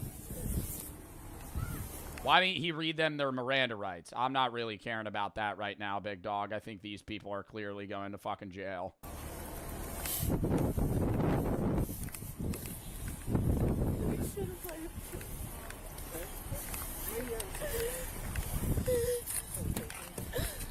If it's wrong to admit now, I should have killed you a long time ago. Oh, shit. This is... Okay, so this is just the other POV. You first Okay, beat me we're done. We're done. It's more worth it than losing my son. I wish Okay. he was the one dead. You got a bra on, I see? Yeah. Okay, I'm gonna search my body cameras now, okay? This is fine. He was dead. He deserves to be dead. Okay.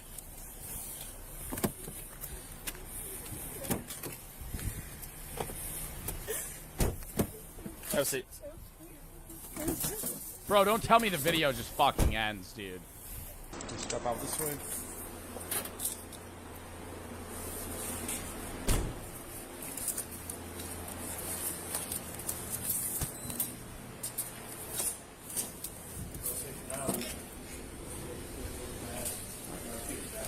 Stand right here. Who deserves to be dead? She was saying she would have killed the husband.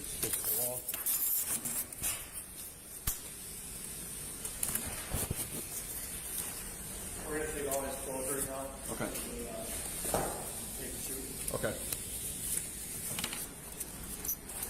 No, we're not gonna book him right now. We can sell. Well, we're gonna book one of his warrants. He got 2 warrants out of us. Okay, well we can book him later. Okay. I mean, I guess they don't want to book right now at all. Okay. So. That works. Place your hands on the counter for me. They just called? That's what Randall told me. Okay. Don't book him right now. Only sell him. Okay. Was that like sometime between when I was in right here? He just told me that already called Okay. that. Okay, that works. Do me a favor. Can I take off your piercings? You don't want the piercings, right? Just the clothing. So what we're gonna have you do? You're gonna take off all your clothing. We're gonna give you a white jumpsuit. Take the clothes or no? No. Okay. Testing North Korea's illegal smartphones. I'm gonna be real, before we even started, I didn't know they had, like, their own brand of smartphone. Just because I assumed the majority of individuals in North Korea didn't own phones. Because the government control would probably it would be really hard to restrict that. But I'm assuming the people in poverty in North Korea don't own phones. I'm assuming it's people that live in, like, Pyongyang, like somewhere where it's, I guess, more populated / like, you're allowed to have more luxuries, you know, because you live in the capital. These are 2 extremely rare phones from North Korea, and it's kind of insane that I'm even holding them. The North Korean... Why is one of them in English? And holding them. The North Korean population is so cut off from the outside world that it's almost impossible to even get a text message out, let alone 2 fully functional smuggled phones that show us in crystal clear detail what it's actually Oh my god, does the map only show North Korea? like to be a North Korean citizen. So this is the Heian 701. It's one of the country's budget phones. Just to give you an idea of how little is known about this stuff, you can Google the phone's name and nothing will come up. Absolutely zero. And then the second is the Samtaesung 8, which is a flag Samtaesung? Really? Really, that's the North Korean phone, Samtaesung 8? North Korean phone. And yeah, this is different to South Korea's Samsung, which translates to 3 stars. This is Samtaesung, which translates to 3 huge stars. I mean, we're really trying to one up South Korea here on the fucking phone usage. That's cringe. That's what they named that shit. 3 stars versus 3 huge stars. A lot of this whole my dad could totally beat up your dad energy. But that's because convincing North Koreans that they are superior to South Koreans, that they are morally purer and militarily stronger, is about the most effective way of keeping them loyal to the government. And it's pretty clear when you look at these phones that the smartphone is playing a big part in that. I can actually Yeah, I feel like, yeah, it definitely plays a part in the brainwashing, but I don't understand how, like, yes, even if you're grown into the North Korean society, kind of like believing how they function and also kind of like living it for generations, if you had a smartphone that's like clearly restricting you, I feel like you'd be like, what are they trying to hide from us? Or do you think it's like they just perceive it as a protection? Like, oh, Kim Jong-un's trying to protect me from bad Western ideologies. Or maybe they don't even realize that it's like being censored or like restricted. Maybe that's like what they perceive just the phone is able to do. These phones. So if I write Namhan, this means South Korea. The second that I hit the spacebar, that gets auto-corrected to puppet state. It is bonkers seeing censorship this explicit happening in real time in front of my eyes. You physically cannot send the word Namhan even if you try, which shows just how committed North Korea's government is to sustaining its narrative that South Korea is this inferior, less individual country that just blindly follows whatever the US asks them to. Other ways of wording it, like Republic of Korea, that doesn't even get corrected. That just turns straight into asterisks. Kind of like you're a child and you just tried to make your Club Penguin username a swear word. And you can actually see the censorship becoming more invasive as time is going on. Because if we use this Heian phone, which came a few months before, this one lets you write North Korea as North Korea, but the Samtaesung doesn't even let you do that. Oh my God. So it used to be less restricted and then they realized that they needed to make it even more strict. So they had to fucking come out with a, like, even worse version. The only way that you're allowed to refer to North Korea now is Joseon, the traditional. I mean, bro, and I'm assuming there's, like, heavy monitoring on these phones, no? I feel like we watched something about a North Korean, like, it might have been a phone where it, like, takes an image of your screen every 10 seconds or something. And there's, like, a guy monitoring it in case something happens where they have to be like, oh, what, are you talking shit about Kim Jong-un? And then South Korea, almost as if they're belonging to them, as South Joseon. But it gets worse, because Daily NK News, the guys who actually secured these phones in the first place, and whose basement I'm sitting in right now, they've probed around and found all sorts of extra oddities in the software. Like how, if you type Kim Jong-un, the name of the current leader, into any app, it will make the text bold the second you finish the word. Or how all sorts of South Korean slang is just subtly corrected to the more proper North Korean approved way of saying the same thing. Presumably because a lot of this slang originates in some capacity from South Korean media. And the North doesn't want their population. Yeah, but then how the hell, if they're getting a lot of that slang from South Korean media, how would the North Korean people even have their hands on that slang or media to even be able to use it in their phones in the first place? If, like, internet access is restricted, whatever they see on TV is restricted, they're only allowed to see what is shown to them, then how the fuck, like, why do they even have that gateway of the slang if they don't even know what it is? That'd be like having an autocorrect for, like, Big Chungus if you don't know what Big Chungus is. Like, it's unneeded. Like, you're never gonna type it. To even indirectly experience that. But probably the single craziest example of this is if we type oppa. This is a common South Korean expression that can be used to mean either older brother or, in slang terms, boyfriend. 이거 좀 따주세요, 오빠. Which in itself does raise a few questions. On these North Korean phones, though, it corrects the word to comrade, accompanied by a warning. This word can only be used to describe your siblings. Imagine getting a warning for attempting to type a slang word. That's moderation on a level that I have never experienced before. But what happens if you type, like, fuck Kim Jong-un? Like, would that, like, would, like, your phone just brick and they would, like, fucking seize you instantly? No, seriously, like, what if you, like, typed, like, some sort of threat? Like, they would be, like, your phone just explodes. I would say even more significant than autocorrect, the biggest factor in controlling information going in and out of North Korea, and the main reason that the country is still this cryptic bubble and we barely know these phones even in Heian phone, which came a few months before, this one lets you write North Korea as North Korea, but the Samtaesung doesn't even let you do that. Oh my God. So it used to be less restricted and then they realized that they needed to make it even more strict. So they had to fucking come out with a, like, even worse version. The only way that you're allowed to refer to North Korea now is Joseon, the traditional. I mean, bro, and I'm assuming there's, like, heavy monitoring on these phones, no? I feel like we watched something about a North Korean, like, it might have been a phone where it, like, takes an image of your screen every 10 seconds or something. And there's, like, a guy monitoring it in case something happens where they have to be like, oh, what, are you talking shit about Kim Jong-un? And then South Korea, almost as if they're belonging to them, as South Joseon. But it gets worse, because Daily NK News, the guys who actually secured these phones in the first place, and whose basement I'm sitting in right now, they've probed around and found all sorts of extra oddities in the software. Like how, if you type Kim Jong-un, the name of the current leader, into any app, it will make the text bold the second you finish the word. Or how all sorts of South Korean slang is just subtly corrected to the more proper North Korean approved way of saying the same thing. Presumably because a lot of this slang originates in some capacity from South Korean media. And the North doesn't want their population. Yeah, but then how the hell, if they're getting a lot of that slang from South Korean media, how would the North Korean people even have their hands on that slang or media to even be able to use it in their phones in the first place? If, like, internet access is restricted, whatever they see on TV is restricted, they're only allowed to see what is shown to them, then how the fuck, like, why do they even have that gateway of the slang if they don't even know what it is? That'd be like having an autocorrect for like Big Chungus if you don't know what Big Chungus is. Like, it's unneeded. Like, you're never gonna type it. To even indirectly experience that. But probably the single craziest example of this is if we type oppa. This is a common South Korean expression that can be used to mean either older brother or, in slang terms, boyfriend. 이거 좀 따주세요, 오빠.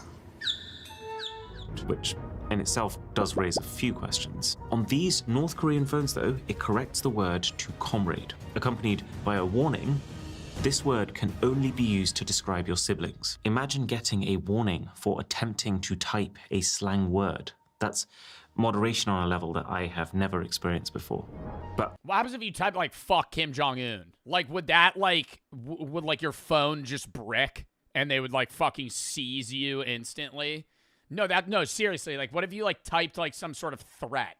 Like they would be like, your phone just explodes. I would say even more significant than autocorrect, the biggest factor in controlling information going in and out of North Korea, and the main reason that the country is still this cryptic bubble and we barely know these phones even exist, is the internet situation. Or really, the lack of one. Look at this. On the Haeyang phone, there is I want to also kind of side note here, there is like a level of US meddling that people claim goes on for foreign phones for us as well. Like, most US citizens that own a phone own an iPhone and don't really ever have access to like Huawei, which is the Chinese phone that is a lot of the time seen as more technologically advanced and more user-friendly and developed than the US iPhone and iOS versions. But like nobody owns a Huawei. It's like impossible to get a fucking Huawei. you can swipe down from the top and you see your control panel that looks basically the same as every other Android's. And there's even a Wi-Fi button there, but when you press it, absolutely nothing happens. Weird, but let's go into settings to click on Wi-Fi directly, but you can't. How the fuck does the phone work if you don't have LTE and you don't have Wi-Fi? What the fuck do you use the phone for? It's just constantly in airplane mode? And they've actually gone a step further with this more recent Samtaesang, because you go into the quick settings, there isn't even a Wi-Fi icon at all. It's like they don't want— What do you use the fucking phone for? The calculator app? Like, what am I gonna play offline Subway Surfers on the fucking phone? What do you use the phone for? You're not fucking connected to anything. Messaging? You can't message people without fucking connectivity. Or bars. You to even consider that the feature could— That's the point? Well, then don't even give them phones. —be as accessible as that. The only way to get something that even resembles Wi-Fi is this. It's called Mirai, and it needs so many details from you, including your government— Oh shit, so they just like require, because it's too easy to just connect to something, so they restrict that, so you have to use an app that like tracks your Wi-Fi. ID and an authenticated North Korean physical SIM card that it's pretty safe to assume everything you do while using it can be traced right back to you. And even with all of that, this still doesn't get you onto the internet. There's actually no way for a North Korean citizen to do that. All this can get you is access to a highly curated North Korean— Whenever I see shit about like North Korean technology, I always remember like the videos of the Russians talking about how when North Korea sent their troops to help Russia in the war, the Russians always cited the North Korean people being like cripplingly addicted to like porn and cartoons. Like, because they've never seen it before, so it's like it was such like a culture shock for them that like their eyes were just like glued to the screen. Like the technology that they have there, like the unrestricted access to the internet's like absurd. Intranet, where you can look at specifically government-approved TV, news, propaganda, and apps. More on that in a bit, but the key thing to know for now— Damn, bro. Do you think there's like any apps they could use that we use? No. Because it would be non-North Korean tech. I'm thinking like games. Like, dude, like Doodle Jump. Like, you think they're— I feel like, bro, like, do you think they're like restricted from playing like Doodle Jump? Is it doesn't look like it would be a great experience. The app itself tells you to expect speeds between 2 and 33 megabits per second, less than a 14th of the speeds that South Koreans are getting on their public Wi-Fi. I imagine— Well, to be fair, doesn't South Korea also have the best Wi-Fi in the entire world? Like, by area? Like, their Wi-Fi's crazy. In the way that North Korea's leaders are seeing this is they know that the second they give their population access to the open World Wide Web, it's game over for being able to control the way they act and think. But then at the same time, they can't give the people nothing if they're trying to convince them that their country is truly superior to all others. Hence this careful substitution of traditional Wi-Fi features for this highly traceable Wi-Fi equivalent that reinforces national pride as opposed to diluting it. But those speeds are so dated. And to be honest, everything about using both of these phones feels dated. Like, it's pretty sad that this Samtae-sung is one of their modern flagship phones. It was only released recently in 2023 in North Korea. It was priced pretty close to $1,000, but it looked... What North Korean citizen is fucking affording that? Like, that's what I don't know, like $5,000 on some shit. They're like, just lose. Just lose. I go, okay. Download onto the phones. But you can also see that the North Korean government's influence permeates every layer of this, even the types of movies available. I couldn't find one from the US or South Korea, but Russian movies? Loads of them. Remember, the criteria here is not which movies does the North Korean population like the most, it's which movies does the regime want the population to watch. And so it makes sense that it's all filled with Russian content, since Russia is one of North Korea's closest political allies. And Russian ideologies line up very closely to North Korean ones. There's also, weirdly... Yeah, but it's Russian ideologies, but it's not just Russian film. What's that one movie where they use real bullets that was a Russian film that we watched? Come and see. I'm telling you right now, the North Korean people do not have access to Come and See. That's like an anti-war like movie about how horrible it is for people, and it ruins lives, families, and fucking everything. Yeah, no shot in hell they'd have that. A bunch they have access to Russian films that are pre-approved. Of Indian movies, including ones that I've seen before, like 3 Idiots. The link between North Korea and India isn't as clear-cut, but the guys from Daily NK have a theory that Indian culture hits a bit of a sweet spot. It's kind of different enough to seem exotic and interesting to North Koreans. But they won't want it. But while still not posing a threat to their culture. Yeah, it's not gonna make them want to change their own culture. In the way that Western content does. And then there's just a whole load of apps that feel not just guided by the government, but directly requested by them. Like this one is entirely biographies of past and current North Korean rulers. Something else I've never seen before is a general guidance app, which is split into 4 categories: laws, regulations, a legal dictionary, and then common sense, which really is exactly what it sounds. You imagine you're doing some sketchy shit on your fucking North Korean iPhone, and like out of nowhere you just get a fucking phone call and it's just Kim Jong-un's face. It's like John Pork, but worse. Sounds like it's so strange. It's like way worse. How should we legally understand the family? Who are relatives? Can't relatives marry? I wonder if the idea is giving... Wait, what? Legally understand really is exactly what it sounds like. It's so strange. It's like, how should we legally understand the family? Who are relatives? Can't relatives marry? I wonder if the idea is giving every single person the same set of ideologies and learnings, and even there's like a humor section here, so that they affect... Yeah, it says something about same-sex marriage. I'm assuming North Korea doesn't like gay people. Effectively become the same person, to squash individuality. There's even a cooking app which guides you through how to make traditional North Korean cuisine. And all of these more official looking apps, they open by first showing you a famous quote from one of their leaders, which so feels like something you'd see on the loading screen of a dystopian video game, but this is real life. And then there's also just a ton of games to play. Oh my god, ton of games to play. This shit looks like it was made by ChatGPT yesterday. That looked like some shit I would have played in like 2008. Most of them feel pretty simple, with a big emphasis on offline play, which is true for the whole phone experience. It's actually wild how much we've been able to show and do, and that's all no doubt because the internet situation in North Korea is so sketchy. So crazy amount of stuff on both of these phones.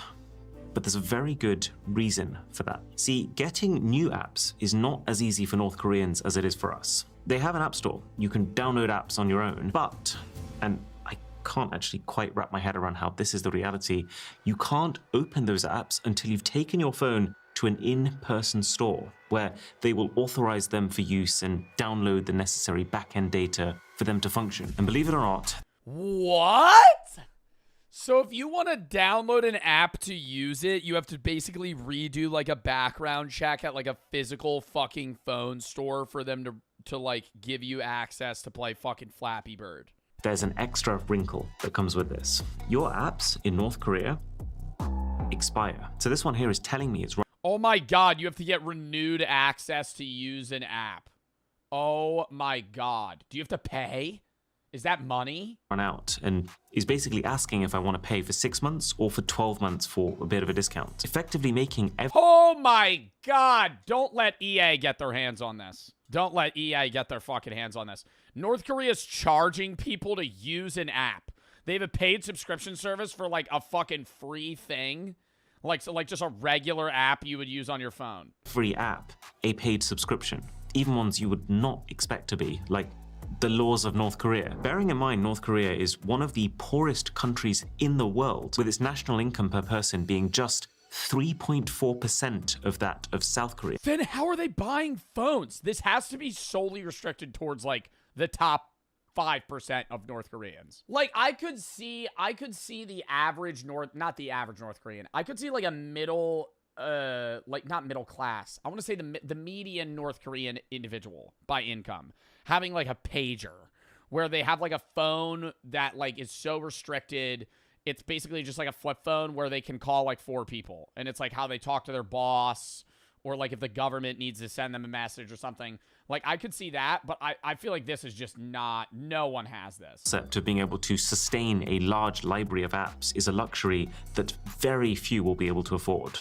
And that's assuming you... Oh my God, imagine you have to pay to use settings. Sorry, your settings subscription expired. You have to pay us $40 to use the settings app. You can even afford the phone. But we already uninstalled it because you didn't pay for it. So now you need to go in person to get settings reinstalled. You didn't pay to use the App Store, so you can't download apps. You need to pay us to be able to use the app to apps to get the App Store. Well, here's the real conundrum. The App Store app got deleted off your phone. So even if you did go in person, you wouldn't be able to reinstall it because they can't re-download the App Store. You just should have paid for it. So your phone's basically a brick. You're going to need to buy a new one. Did find a way to sideload your apps without going to a physical store for that authorization, or if you found a way to get around the app expiration system, which we realized. Do you think you have any North Korean viewers? No. We're 16 minutes into this video, and you just asked whether or not you think they have YouTube? As you could temporarily do just by changing the date on your phone to an earlier one. There's a very important reason. Wait, you could jailbreak the phone, huh? That's assuming you can even afford the phone in the first place. Now, even if you did find a way to sideload your apps without going to a physical store for that authorization, or if you found a way to get around the app expiration system, which we realize you could temporarily do just by changing the date on your phone to an earlier one, there's a very important reason. I would be fucking mortified to do that as a North Korean citizen. My God. No, I'm fucking following the rule book by the fucking book, dude. Oh my God. You have a North Korean iPhone, you're like, oh, they want me to pay to reuse this. What if I just change it back a year and redo my subscription? You just hear your phone just starts going, I'd chuck it in a river. Why you might not want to try that in North Korea. And it's called Red Flag. Red Flag is an underlying layer of surveillance software that appears on all phones sold in North Korea. We know it exists because we can see the effects of it, and I'm told older versions used to be really easy to see and get around, but in these newer phones, Red Flag is now baked into the lowest level of the Android software, making it almost untraceable and impenetrable. Plus, it blocks off developer settings, which you can normally unlock by tapping this build number several times, meaning that it stops you figuring out what is really going on behind the scenes. But the idea of Red Flag is to persistently make sure that what you're doing on your phone is legitimate. So every file, every app, every photo that you take has a digital signature, a record that signals to the phone You just start fucking snapping pictures of your butthole, dude. Oh my god. Oh my god, dude. There's just one guy at a big fucking he's at like a fucking huge monitor screen in North Korea, just like monitoring everybody's phones. He's just like, dude, what's this one guy doing? That file originated from. Holy fuck. Red flag makes sure that they like come flag you down. You're like, dude, I don't know. I thought I had like an abscess or something. the only files or apps that can be opened on these phones are either ones with the North Korean government signature or a self-signature, which is files that originate from the phone itself, like photos from your camera. Anything else originating from anyone else won't have an approved signature, and so will not open. It'll just get automatically deleted by the software when it's sent to one of these phones. Now, oh, so you're not in trouble, it'll just remove it. That doesn't seem to have stopped people from trying to get unauthorized content to work. There was an extensive report from Martin Williams and Niklaus Scheiss, which goes into how some would try to skirt the system by opening foreign files via the phone's web browser. But now that the signature checks are happening on a deeper device level, it can pick those up. It doesn't work. Or there was a Daily NK report last year that mentioned while North Koreans couldn't store outside videos on their phones, they could insert SD cards containing the material into their phones instead.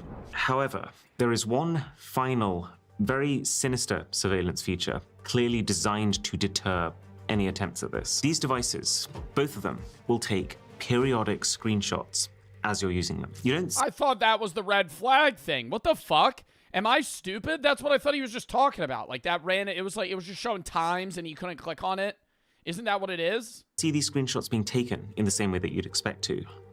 But you know it's happening because I can actually show you the folder where they're being stored. I can see this has actually been taking screenshots today while I've been recording this video. The frequency of the shots seems to vary, but it's many times per day. And the most alarming part. Yeah, that is very... Do you think it's on a random timer or what? Because it was like an hour and a half, like a day. But oh wait, know what to do. I panicked. I darted instantly. I had to act like I didn't know what was going on. What'd you say? I said, I blacked out instantly. I saw his face. I went, oh my God, that's him. I went, how's it going? Holy shit. Oh my God, he was there. He was sitting waiting.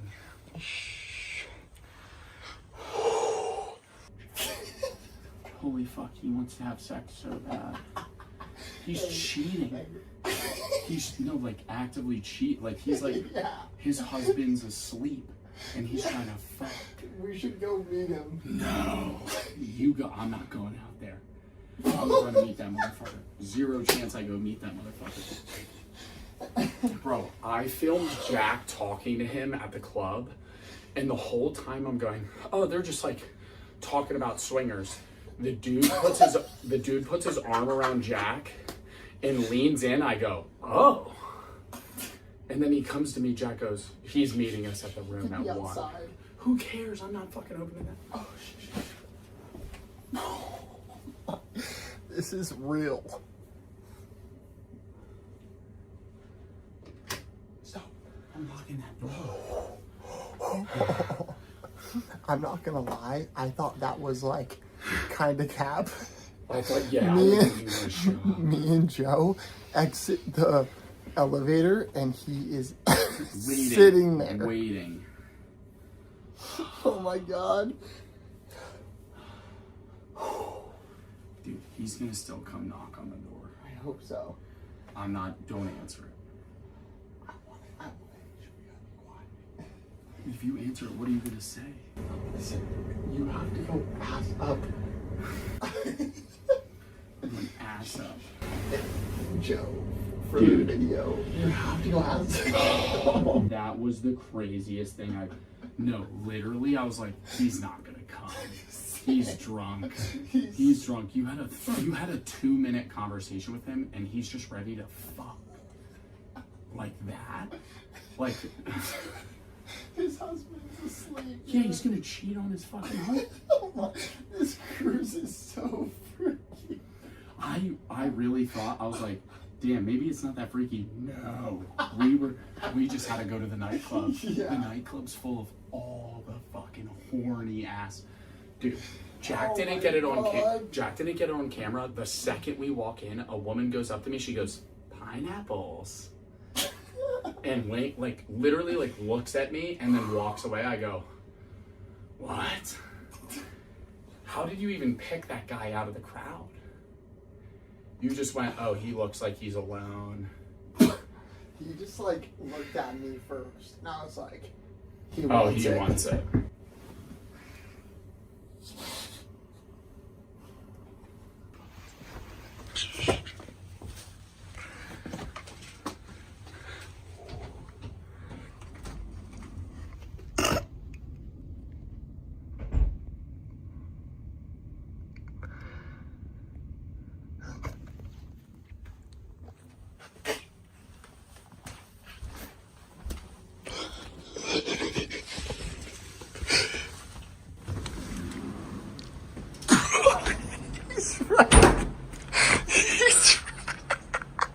That motherfucker knocked on the door. He heard us sprint away.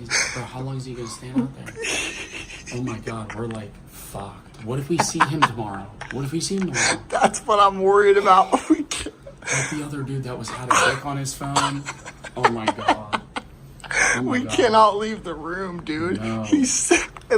I looked through the people. You look through the people. He's standing there. He's like waiting for like a DoorDash. Joe. The fact that that wasn't hard to do is so scary. That was like the second person you talked to. My heart is beating, bro. He's ready. Like, it's so funny to see you act like that guy's a freak as you have a rainbow pineapple shirt. Rainbow pineapple, bro. Should we go check? No. Let's go see if he's still there. Let's go. Joe, come on. Let's see if he's still there.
What the fuck?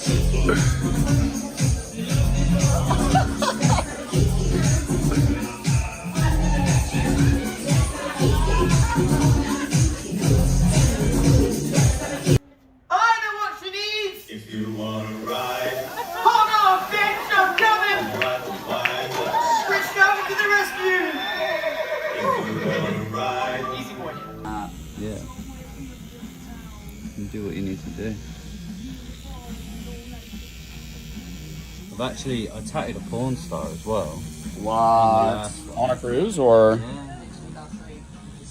Last week. She didn't tag me. She said she would and she didn't. Let's go. Committed now. Oh my gosh. Is it good? It looks awesome.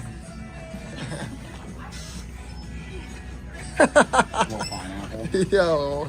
Do I regret the tattoo? No and yes. The pineapple, funny story. Good memories, could talk about it. Problem, why'd I get that shit upside down? I was like, oh, it's a part of the story. No shit, it's a swingers cruise. Not knowing, as the dumbass I am, oh wait, from an outside perspective, people are actually gonna think I'm a swinger. Kind of like a hangover tattoo. Well, can't change it.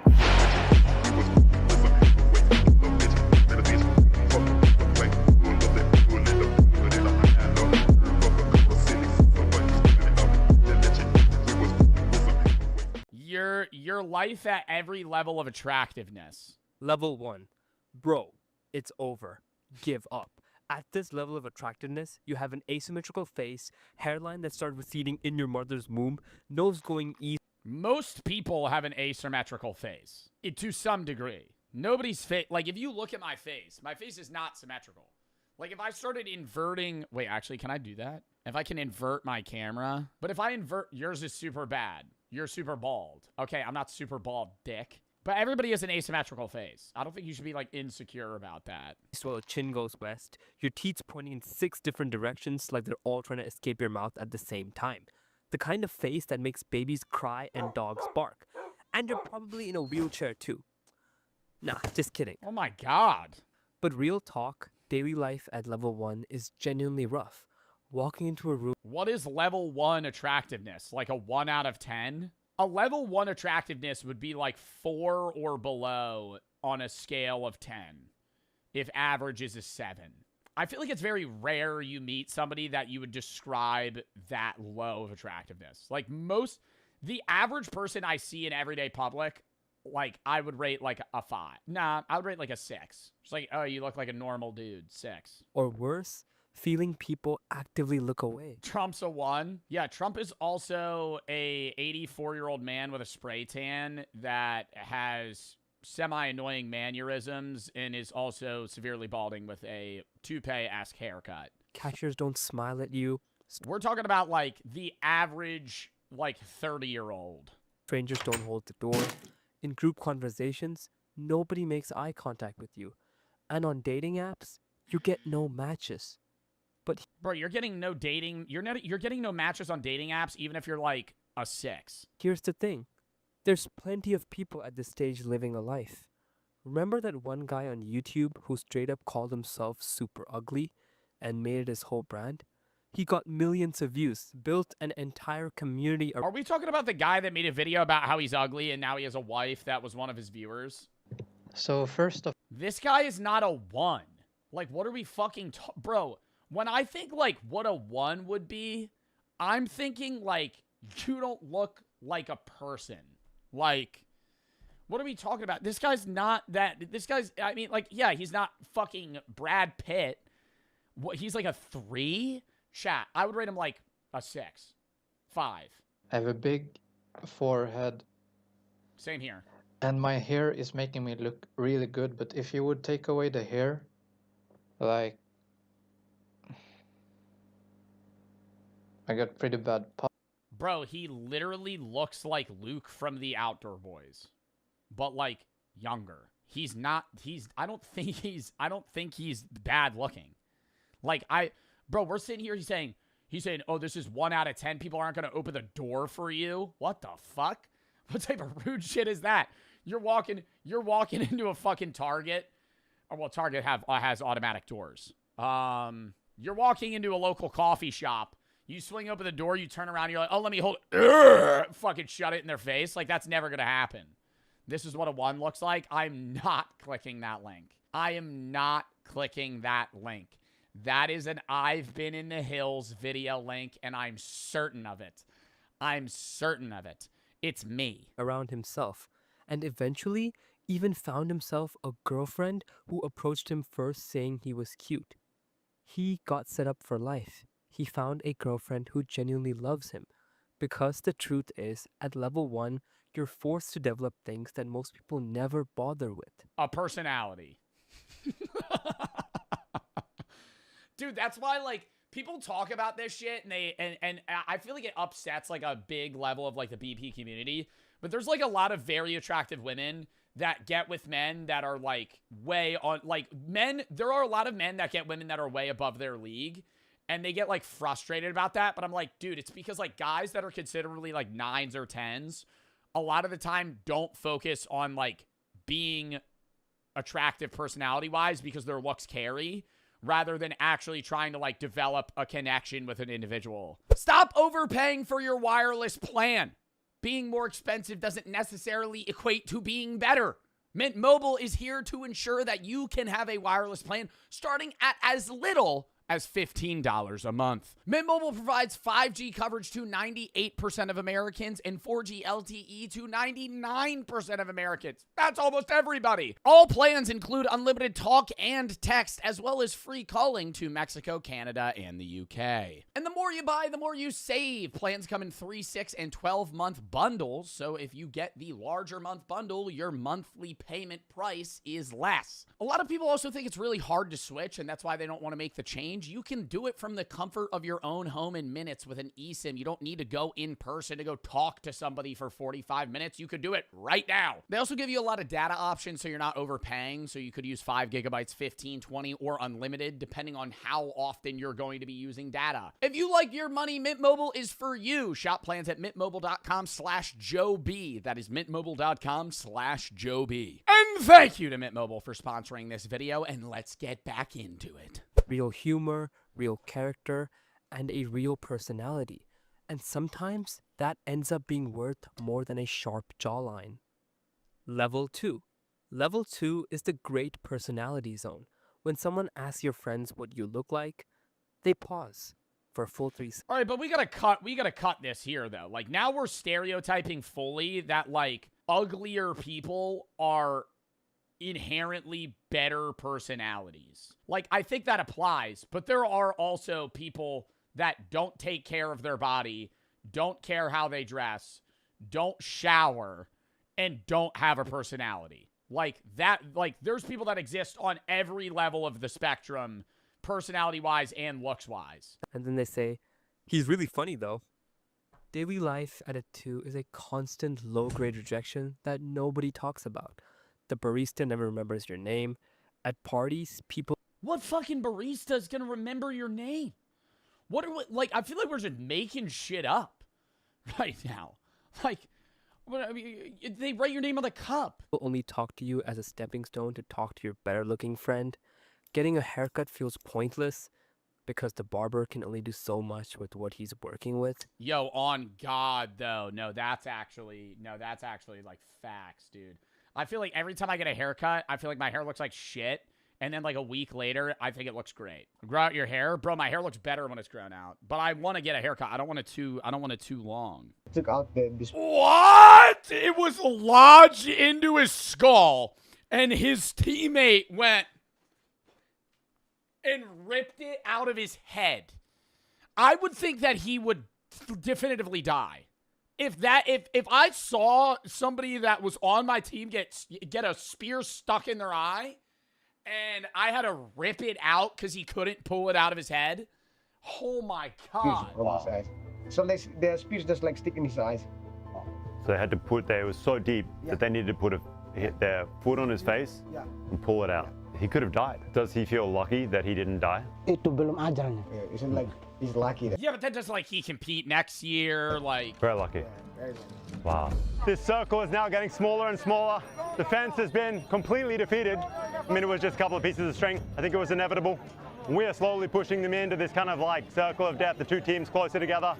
More and more action, harder and harder to avoid these spears. What? So as the game goes on, the crowd closes in, so it's like a Fortnite zone. Oh my God. Dude, they're literally zone moving in, bro. They're making the circle smaller. And what starts out tame builds. Oh. That had to hurt so bad, dude. Like, even if it doesn't hit you straight on, like, you're getting hit in the head with a wooden stick. Full speed.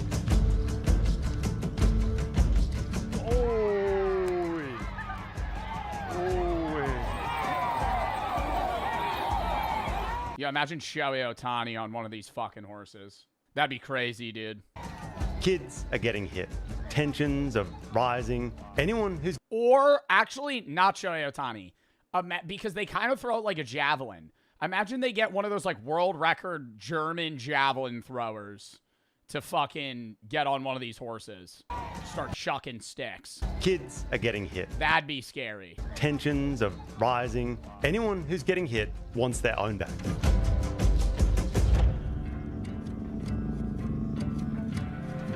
Like, what counts as a hit? Like, if it hits him sideways, that counts as a hit?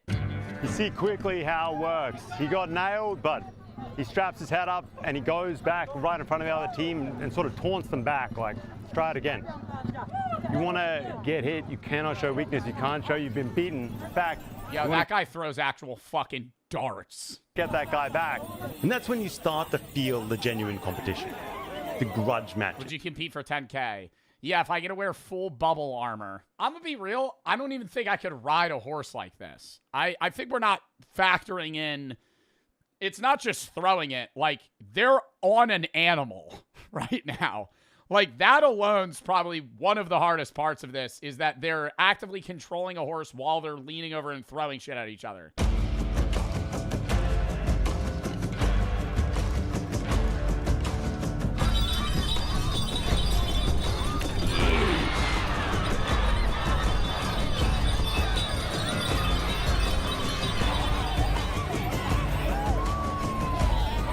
Oh my god, imagine you catch it.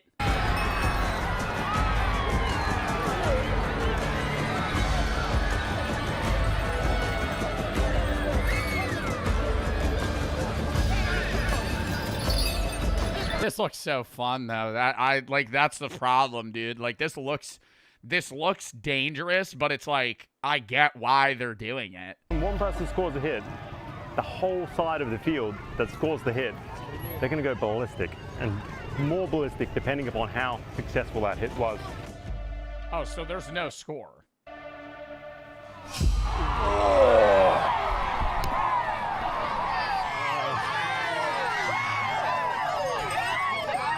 When you hit somebody with your spear, I see like people celebrate. Kena. Bagaimana perasaannya Bapak? Senang. Yeah. It feels like really proud. Really proud. Yeah. You see guys come off at speed. Spears hitting at awkward angles.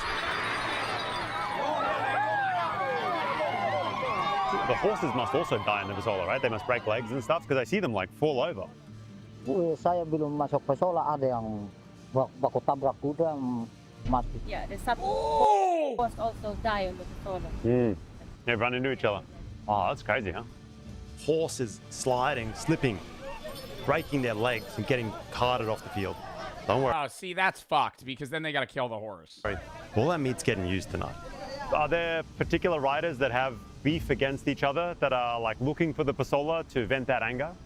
Memangnya ada yang balas dendam dan some is for revenge, but it's not the point. That's not the purpose of the Pasola. Was he ever able to hit the guy who did it back or not yet? Yeah, that's why he told it. Yeah. Still, he's trying. Still it. Saya menyesal itu tidak ada kuda. If he really like, if they have no horses, he's like, He's bummed out. He's disappointed. He's bummed out. I swear, guys, sometimes two people seem to hit each other, and it just sort of depends whose tribe shouts the loudest, cheers the loudest. It sort of like takes the win, if you get what I mean. Chat, how long do you think it would take you to learn how to be like a part of this and hold your own? I think if you gave me 3 months and every day I rode a horse, that would be the hardest part. Just learning how to ride a horse efficiently to where you could cut corners and not fall off. But it would be like 8 hours a day, every day. Oh! Oh my God! Tempers will flare, even at the more tame events, the villages that don't have massive disputes going on outside of the field. Do they worry that it's like breaking down too much?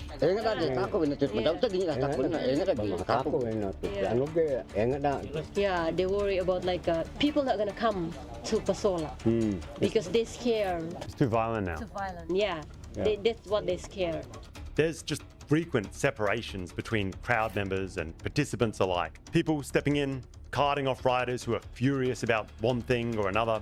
Just as it was getting a little bit heated, the rat. Yeah, this would be... somebody earlier was like, this should be in the U.S. This would go even worse. From the other village in the U.S. Sort of headed over here, may make peace a little bit. Like, you couldn't have a crowd. Some army guys got involved. I think it's sorting out. We got some. Yeah, somebody would bring a gun. I didn't want to say it, but you said it. So yeah, no, there would be. Yeah, somebody would bring a gun and shoot someone, and that would be. You hold this event in the U.S. That's how it would end. Please walk in the middle of the field. Try and push it to the sides again. All right, so like, when does the event end? Like, is the event over now? Because there's just like so many people in the field. Oh, he's an official telling them to back the fuck up. It's a thick crowd. It seems like we're like an hour in and it feels like we're just getting really started now. It's really getting heated. People are really getting into the mood of it. These big waves of guys rolling.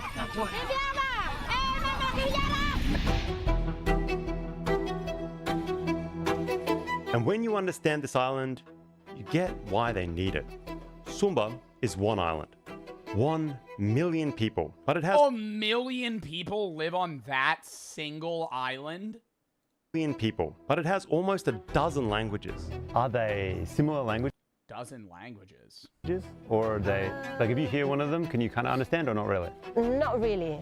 Not really. Wow. So there's 1 million people living on like an island the size of like New Jersey or less. And there's 12 different natively spoken languages. How do they commute? Like, how does that society function?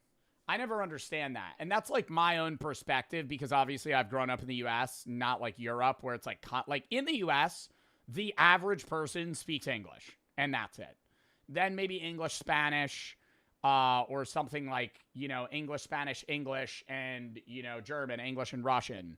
But like most of the time it's just English. So like even in European countries, like if you're in Switzerland, I think they speak like 3 or 4 languages as like official languages, but having 12 languages is in one part of Indonesia alone. Somebody said translators, but like that's just inefficient on a day-to-day basis. Like you got to be interacting in a workplace. I'm not saying like a workplace like you're at an office job, but I'm saying like you're in a society. Like you have to communicate with people that you don't understand. But maybe 1 or 2 words kind of similar. So with the older generation, they just kind of speak the local language? Yeah. And then, but the younger ones can speak? Yeah, they speak Bahasa because they go to school. That's kind of person from. Oh, so the younger generation is kind of learning like an individual language that they're all able to communicate with? Outside, so yeah. A woman named Rambu Kamba was married to Umbu Dula.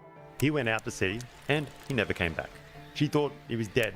So she married another guy from a rival tribe. And I think you see where this is going already. When Umbadula returned, his wife was gone. So he's pissed and war breaks out. And Rambu Kaba, she's caught in between the 2 tribes. She's grief-stricken from all the death and she throws herself off the cliffs into the ocean. Instead of dying though, she becomes Nyale, these sea worms. And because she was gone, the tribes stopped warring. Instead, it became symbolic, this ritualistic war. This one battle every year when the Nyale come. When she comes back, they hold 1 pasola, they settle everything on the field, and the rest of the year is off the table. And as kitschy as that story sounds, for centuries, kind of seems like it worked. 1 day of war. No, it kind of seems like it works, but I'm going to have no, it definitely, it does make sense and it's symbolic now and it keeps peace between the different tribes that speak different languages. The only thing that, like, my brain is immediately popping up is, like, that's kind of reminiscent of, like, The Purge. Not in the sense of, like, all crimes legal, but they're having, like, violence one day a year to prevent violence outside of that one day. It's on a much lower... This is a more realistic, though, right? It's like, The Purge is a fictitious embodiment of, like, oh, you could just do anything and it's fine. Whereas this is like, there's still rules. It's just like, hey, this is our fight for the year. But that is starting to change. And also they say it's from alcohol. Alcohol is the problem? Yes. If alcohol is the main problem. It's the worst. They connect the worst thing. Yeah. Oh, perselisihan sehari-hari itu doang bawa di kurung. They're like looking for the fight. They're like football hooligans. You see, things are starting to change here. Alcohol is becoming a massive problem. So there's some problems with like alcohol and drugs coming into it. Albert Hughes, he was a police aggriever right here. And he was a great man to me. Because you know why? Anything we wanted, and we ain't gonna lacking for it. Only thing we had to go there and say, put it on his credit. Stuff like that. That's how we survive. So that's interesting because I feel like a lot of people, certainly from like the north, when they think about a town like this, they would think that it was very kind of like, you know, whites versus blacks and people didn't get along. But you're saying people They did get along. Yeah, actually, it's a pretty cool place. We're not in Mississippi. you off in New York? Yeah, I think the deeper you go, the worse it gets historically. Right. Yeah. Mississippi is all that, but you heard all the stuff happening in Mississippi. Yeah. There was nothing like that because we know what we had to do to survive. We got along. We deal with it and sleep good at night and rest. Get up in the morning. We know what we had to do. And going by because South Carolina is South Carolina is the deep South, but isn't it like the top of the deep South? Like South Carolina's right, North Carolina and South Carolina. North Carolina's a hell of a lot different than South, and even then, it's like the start of the South. Like then you're going Georgia down under, you go left. What is that? Louisiana? No, it's Alabama, Arkansas, or Louisiana. Then Mississippi's over there. We don't call it slavery. Like that's where that shit was. Ooh. But it's like we working like most people ain't never seen work before. The cotton field would be about 3 or 4 miles long, AJ. I don't know. I never pick up. See, you never pick up. See, I hear the guy. He talking to me. He ain't know the interview. I ain't gonna lie. Look, we went down the road and picked cotton, and 100 pounds. At the end of the day, you done did great. Well, you pick 100-pound cotton, you a champion, boy. One thing I noticed though now, when you go around some of these towns, you see construction workers. They're almost all Mexican. There you go. They're all Mexican. Well, I think that's a lot of under the table work is being funded by or being worked by immigrants. That's just what you see. So it's like a lot of the time, I mean, there's people that argue about that where it's like, oh, they're taking our jobs, and that's a big thing. But it's like, bro, you wouldn't be doing the job they're doing for the pay they're getting, you know? You Mexican? No. I get that a lot. Italian. Oh, okay. Similar. People say that. But what's up with that? I mean, people like because they will not. Bro, like I almost worked on a blueberry farm way back when I was in high school, and it was a summer job, and I toured the whole thing. They give me a tour of it. They have a lot of Dominican immigrants, a lot of Haitians, and a lot of Mexicans, and they work from 6 a.m. to 11 p.m. every day of the summer, and maybe they get one day off. But I remember I did a tour. I was in the factory part. There were people, picking blueberries and shit, and just like tending. But then you go into the factory, bro, there'd just be some guy going like this. Moving a container, just making sure some shit don't go wrong. He goes like this for 16 hours a day. And you could tell, bro, his soul has left his body. That shit just looked terrible. And my job, I ended up not doing it. I was supposed to start, and I ended up being like, never mind, bro. Because I would have had to work similar hours to them. I would have been working like, I think 7 a.m. to like 10 p.m. every day for the whole summer. I was like, I'm not even going to have a life.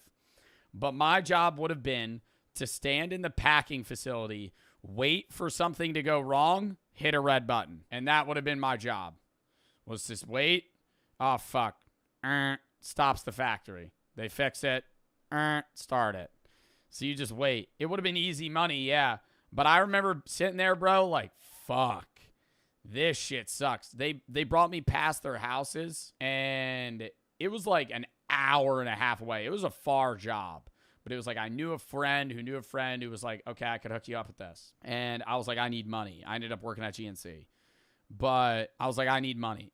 And GNC was like 10 minutes. So it was like way easier. So I was like, I'm not even going to drive that far, and I get to work make less money. But I was like, who gives a shit? But dude, I remember sitting there being like, fucking hell, this would be the worst life ever. We passed their houses, bro. It was like a mobile home, like a double wide, but it had like 5 families in it. They paid the black people. Shit's crazy, dude. And the Mexican will work for less as well, too. The Mexican gonna do what we want to do. Because we got lazy. And now I'm saying not me. But they go up there and they're gonna work hard. They build a house in about 2 weeks. How old were you? I was like 16. Because they have to. Hey, I ain't got nothing against a Mexican. 17. Cause I did that year in the summer instead. I remember I did landscaping work instead, like under the table. And then that next year, I had to be 17 then.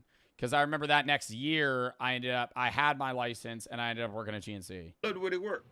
They dedicated to the cause because How much are they paying? At the time, it was $9.50 an hour under the table. So it was I wouldn't have even signed an application. I mean, maybe some sort of contract in case I got injured, but they were going to pay me cash. So I wouldn't have gotten taxed. So it was like, it was below minimum wage in New Jersey at the time, or maybe around minimum wage. But it was like, okay, I would have made more because I wouldn't have had to report it. Come from, they call it hell probably, because I heard about how they live in Mexico. So when you come to someplace better. That's below. Bro, minimum wage right now in New Jersey is probably like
Jesus Christ.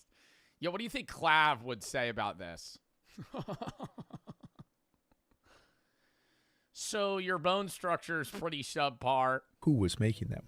It was most likely our ancestors or close relatives, but who knows? It could have even been the ancestors of chimpanzees. What we do know is that stone tool use wouldn't catch on until around 2.4 million years ago, when hominids started selecting stone that could hold a sharp edge, and then they learned how to produce efficient tools. Here's an example of the kinds of tools that our ancestors were using well over 2 million years ago. It's really just a sharp flake of stone, but it's an incredibly useful tool for cutting through flesh and also pounding through bones and other objects. Though it's extremely simple, it was an evolutionary game changer for our ancestors. Many paleoanthropologists would argue that the intentional development of a cutting edge has to be the lower. I would never want to do this because there's no need to, but people talk about like buck fever when they're hunting and they like kill a deer and they start like shaking. I'm like, dude, I feel like that's like, yeah, maybe even with like archery. Yeah, I get it. I think like when you have a gun and you just shoot an animal, I'm not judging hunting. Like I would love to go hunting one day, right? I've never been hunting. I've gone fishing. I've done a bunch of, I've never gone hunting. I get the buck fever with the bow, but with a gun, I'm like, you didn't really like do much to kill the thing, you know? You just sat in a tree for 6 hours and then you shot it. Like, I feel like the adrenaline rush from running with like rudimentary clothing, holding a spear with like 5 people, and you're trying to fucking corner an animal, like that's like actively would kill you in a 1v1, but you're with 4 other people and one of you might die. Like, imagine. All of you might die. You know, you and 4 people are trying to fucking kill this whatever animal you're trying to kill at the time. Whether it be in sub-Saharan Africa or Europe or wherever it was at the time. And you're trying to fucking corner this thing and it's ready to kill you. You know, I'm not talking about a deer. I'm talking about like a scarier animal. And you're just slow picking it away with like a stick or like a makeshift spear. Oh my God. Bound of the Stone Age. Otherwise, otters and capuchins are also in the Stone Age. Yeah, try to kill a fucking mammoth. Chimpanzees have never been documented in the wild creating a sharp stone tool, but they are limited for a number of reasons. First of all, fine-grained stones that create sharp edges when broken, such as flint, are not common in the modern range of chimpanzees. Guns equal cool? Well, I'm not judging people that hunt with guns. I'm saying it's not like... When people are, like, hunting with guns, I'm like, you're not getting back to, like, your ancestry, bro. Like, somebody with, like, a modern longbow, I'd be like, okay, yeah, you're, like, getting back to, like, the human roots, right? But if you shoot something with a fucking modern rifle, I'm like, that's a one-tap, bro. That's, like, it's basically, like, putting on cheat codes, you know? Most of the time, it is thick jungle, and the stones they have access to are basically useless for cutting. Our ancestors, on the other hand, lived across open, rocky savannas that often had sources of quality stone. But just because chimpanzees don't have access to the right... That's why I love, side note, that's why I love the show Alone on Netflix, because they only have like a very basic bow, and they get like 5 arrows or some shit. And then like other stuff, they have to set up traps. But I watched one where a guy killed a moose. He clipped it. He went, and it hit him in an artery, but the moose still lives for a while, so it ran away. And then he's like filming himself, and he's shaking, and he's just watching it for like 4 hours. And then finally it drops, and he filmed it, and he was like, "Oh, it just died." And then he went and he ran towards it. I was like, "That's nuts." We evolved, bro. We didn't evolve from the time of bows to now. We just technologically evolved, right? Like physically, we haven't. Was for cutting. Like, if you're trying to get back to, like, the roots of hunting, it's not with a gun. Our ancestors, on the other hand, lived across open, rocky savannas that often had sources of quality stone. I don't believe in evolution. I respect your belief. I think that's a pretty rough take. But just because chimpanzees don't have access to the right raw materials... Really rough take, in my opinion. ...for knapping stone, doesn't mean they lack the intelligence to understand it. So researchers had a bold idea. What if we simply taught a chimpanzee how to flint knap? Meet Kanzi, a language competent bonobo, who was taught to flint nap in the early 1990s. Wow, y'all did him dirty with that first picture. He looks so much better there. My God. A language competent bonobo, who was taught to flint nap in the early 1990s. Bonobos are a closely related cousin of chimpanzees, often seen as more socially intelligent. Kanzi was especially intelligent. He even learned how to I remember Kanzi. Burrito. play Minecraft. But it was this video of him flint napping that honestly blew my mind. They first focused on showing him how to knock off flakes through percussion, which is what I'm doing here. You literally hit one rock against another rock in order to knock off a stone flake. So now let's watch some incredible close-up footage of Kanzi napping. Oh, look there what Kanzi made. That's really perfect. Oh, look at that one. Oh, thank you. They would really cut things good. Kanzi was able to knock off flakes consistently, and after a while, he even came up with his own methods of flint napping. Instead of using the hammerstone in his hand, he started throwing it at the core. This may have helped him overcome challenges unique to the hands of chimpanzees, or to protect his fingers. But how fascinating is it that he invented a new flint napping technique? After 2 years of practice, researchers decided it was finally time to put his skills to the test. They gave him an unmodified core of flint and a hammerstone. Nearby was a clear box with fruit inside. It was held shut by a thick nylon cord. In order to get to his reward, he would have to hit off a large sharp flake to cut through the cord. During the trial, knocking off flakes was not a problem for the trained bonobo. However, some of these flakes were too small, so he would try again. He would select the largest flakes and assess their sharpness by looking at the edge and testing it on his tongue. Eventually, he knocked off a large flake and was able to cut open the box. This process was repeated 11 times, producing an abundance of data and artifacts. For a banana. Now here's where it gets really interesting. When researchers analyzed the bonobo-made artifacts, they found something remarkable. Many of them were virtually indistinguishable from the tools that our ancestors made 2 million years ago. The flakes had striking platforms, bulbs of percussion, and sharp usable edges. The ones he decided to use were the largest and sharpest tools. His method of assessing the sharpness with his tongue may have been the same way our ancestors assessed sharpness, but there were differences too. Our ancestors usually knocked off flakes at around 80 degrees to consistently produce long flakes. Kanzi's flakes averaged nearly 90 degrees, essentially right angles. This is the maximum angle at which these materials will fracture at all. This tells us that Kanzi did not have quite as complex an understanding of flint napping as our ancestors did 2 million years ago, and this may also be due to chimpanzee hands not being as dexterous as ours. Our lineage has been napping stone for well over— What does a shaved chimp look like? Huge nuts. Wow. I can't show that image. I mean, dude has a bowling ball for a nutsack. Can I show that? I'm not going to show that. He kind of just looks like an old man. If I scroll, chat, the rest of the image is just straight ball sack.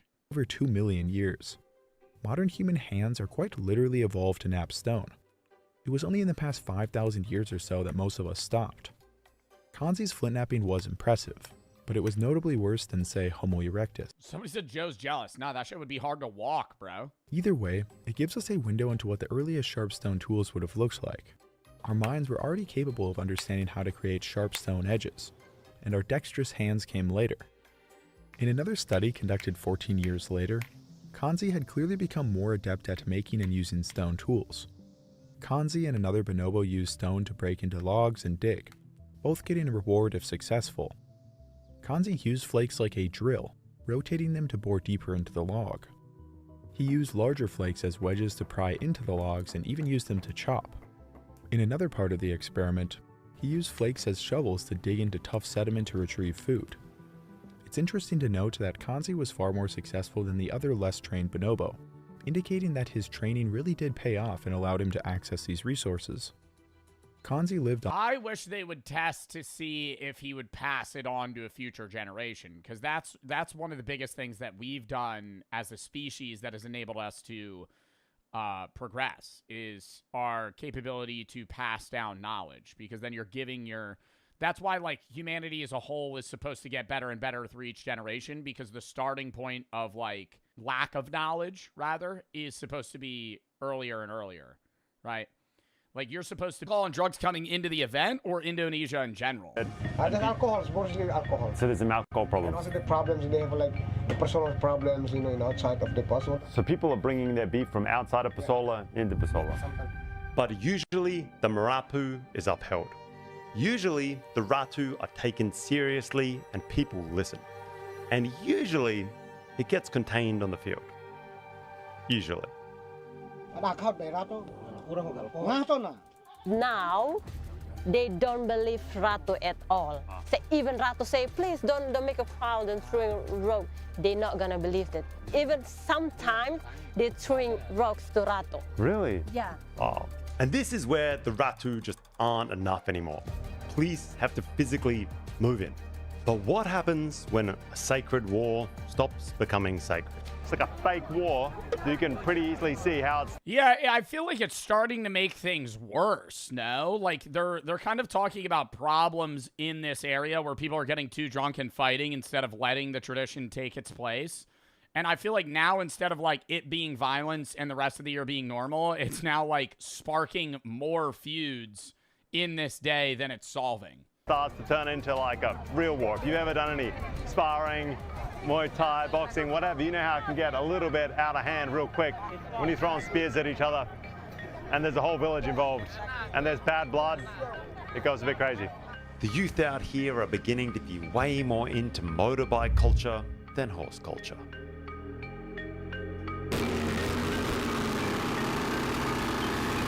The horse culture is fading away in favor of... Yeah, I feel like it's going to be way more dangerous if this at some point switches to, like, motorbikes. Like, if they stop... I understand the horses and, like, the horses dying is a problem, but, like, if they start riding motorbikes around and, like, fucking throwing sticks at each other, like, multiple people are going to die. These motorbike kids, these hotheads, driving around, like to drink, go to these events, and throw stones. Today's event went smoothly, but apparently it doesn't always go that way. We're about to head to some of the more dangerous Pasolas. Dangerous from a crowd gets involved perspective. And the belief in Marapu, the thing that's carried those laws, the beliefs, the faith system here, that made the Ratu matter. Now, it's kind of fading. So actually they're kind of worried that the fight culture will stop people coming. Yeah, that's what they worry. And that's they ruin the traditional and then stop people coming. Because if people stop coming, then what the meaning of this? Right. They're proud of their culture. They want to showcase it. They want it to be like an event that everybody should be able to attend safely. And nowadays, far too often, tempers spill over and it turns into an alcohol-fueled, full-blown tribal war with the I think it's like you have to build some level because the event's so much larger and there's so much more so many more things available to the people that are, you know, spectating. I don't want to say you have to have like security, but there should be like scanning to get in, you know what I mean? Like you could make it an event where it's like traditional, but like, hey, you're not allowed to bring this. You can't like bring alcohol in your fucking motorbike on the grass. Like park that shit outside, you know? Like, what are we doing? Like, it's a lack of respect for the tradition. Oh my God, that guy just got hit in the fucking head. Full-blown tribal war with the army involved.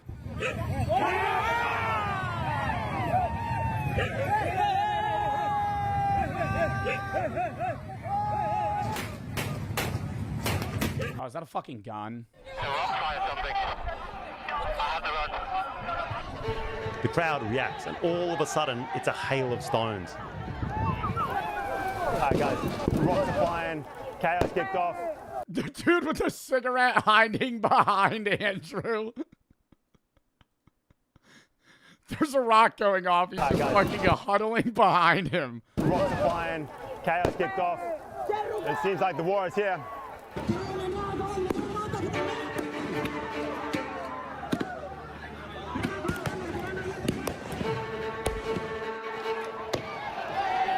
Dude, chucking rocks in the air, like that's how you, and there's so many old people in here, dude, that's how you kill somebody.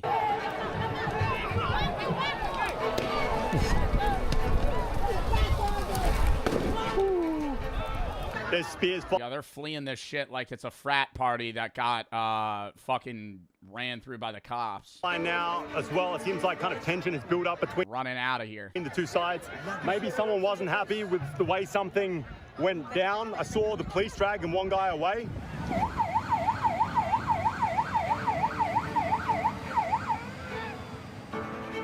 We're sort of pushing this way. Woo! Shit. I would be so worried about that camera gear, bro. Even more than me getting hurt, I would be like, I'm holding a $10,000 camera right now. if I drop this shit into the water.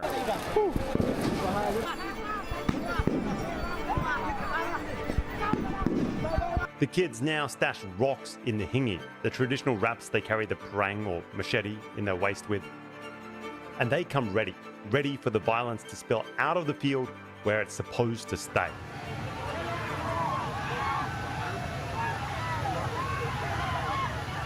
First, it's microphones and maybe a flashbang or two.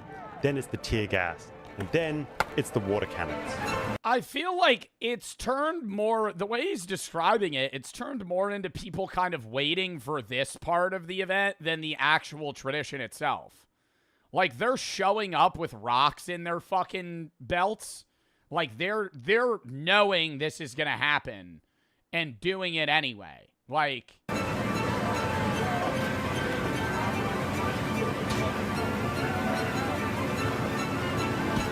This fire goes off pretty quick. Oh, fucking hell.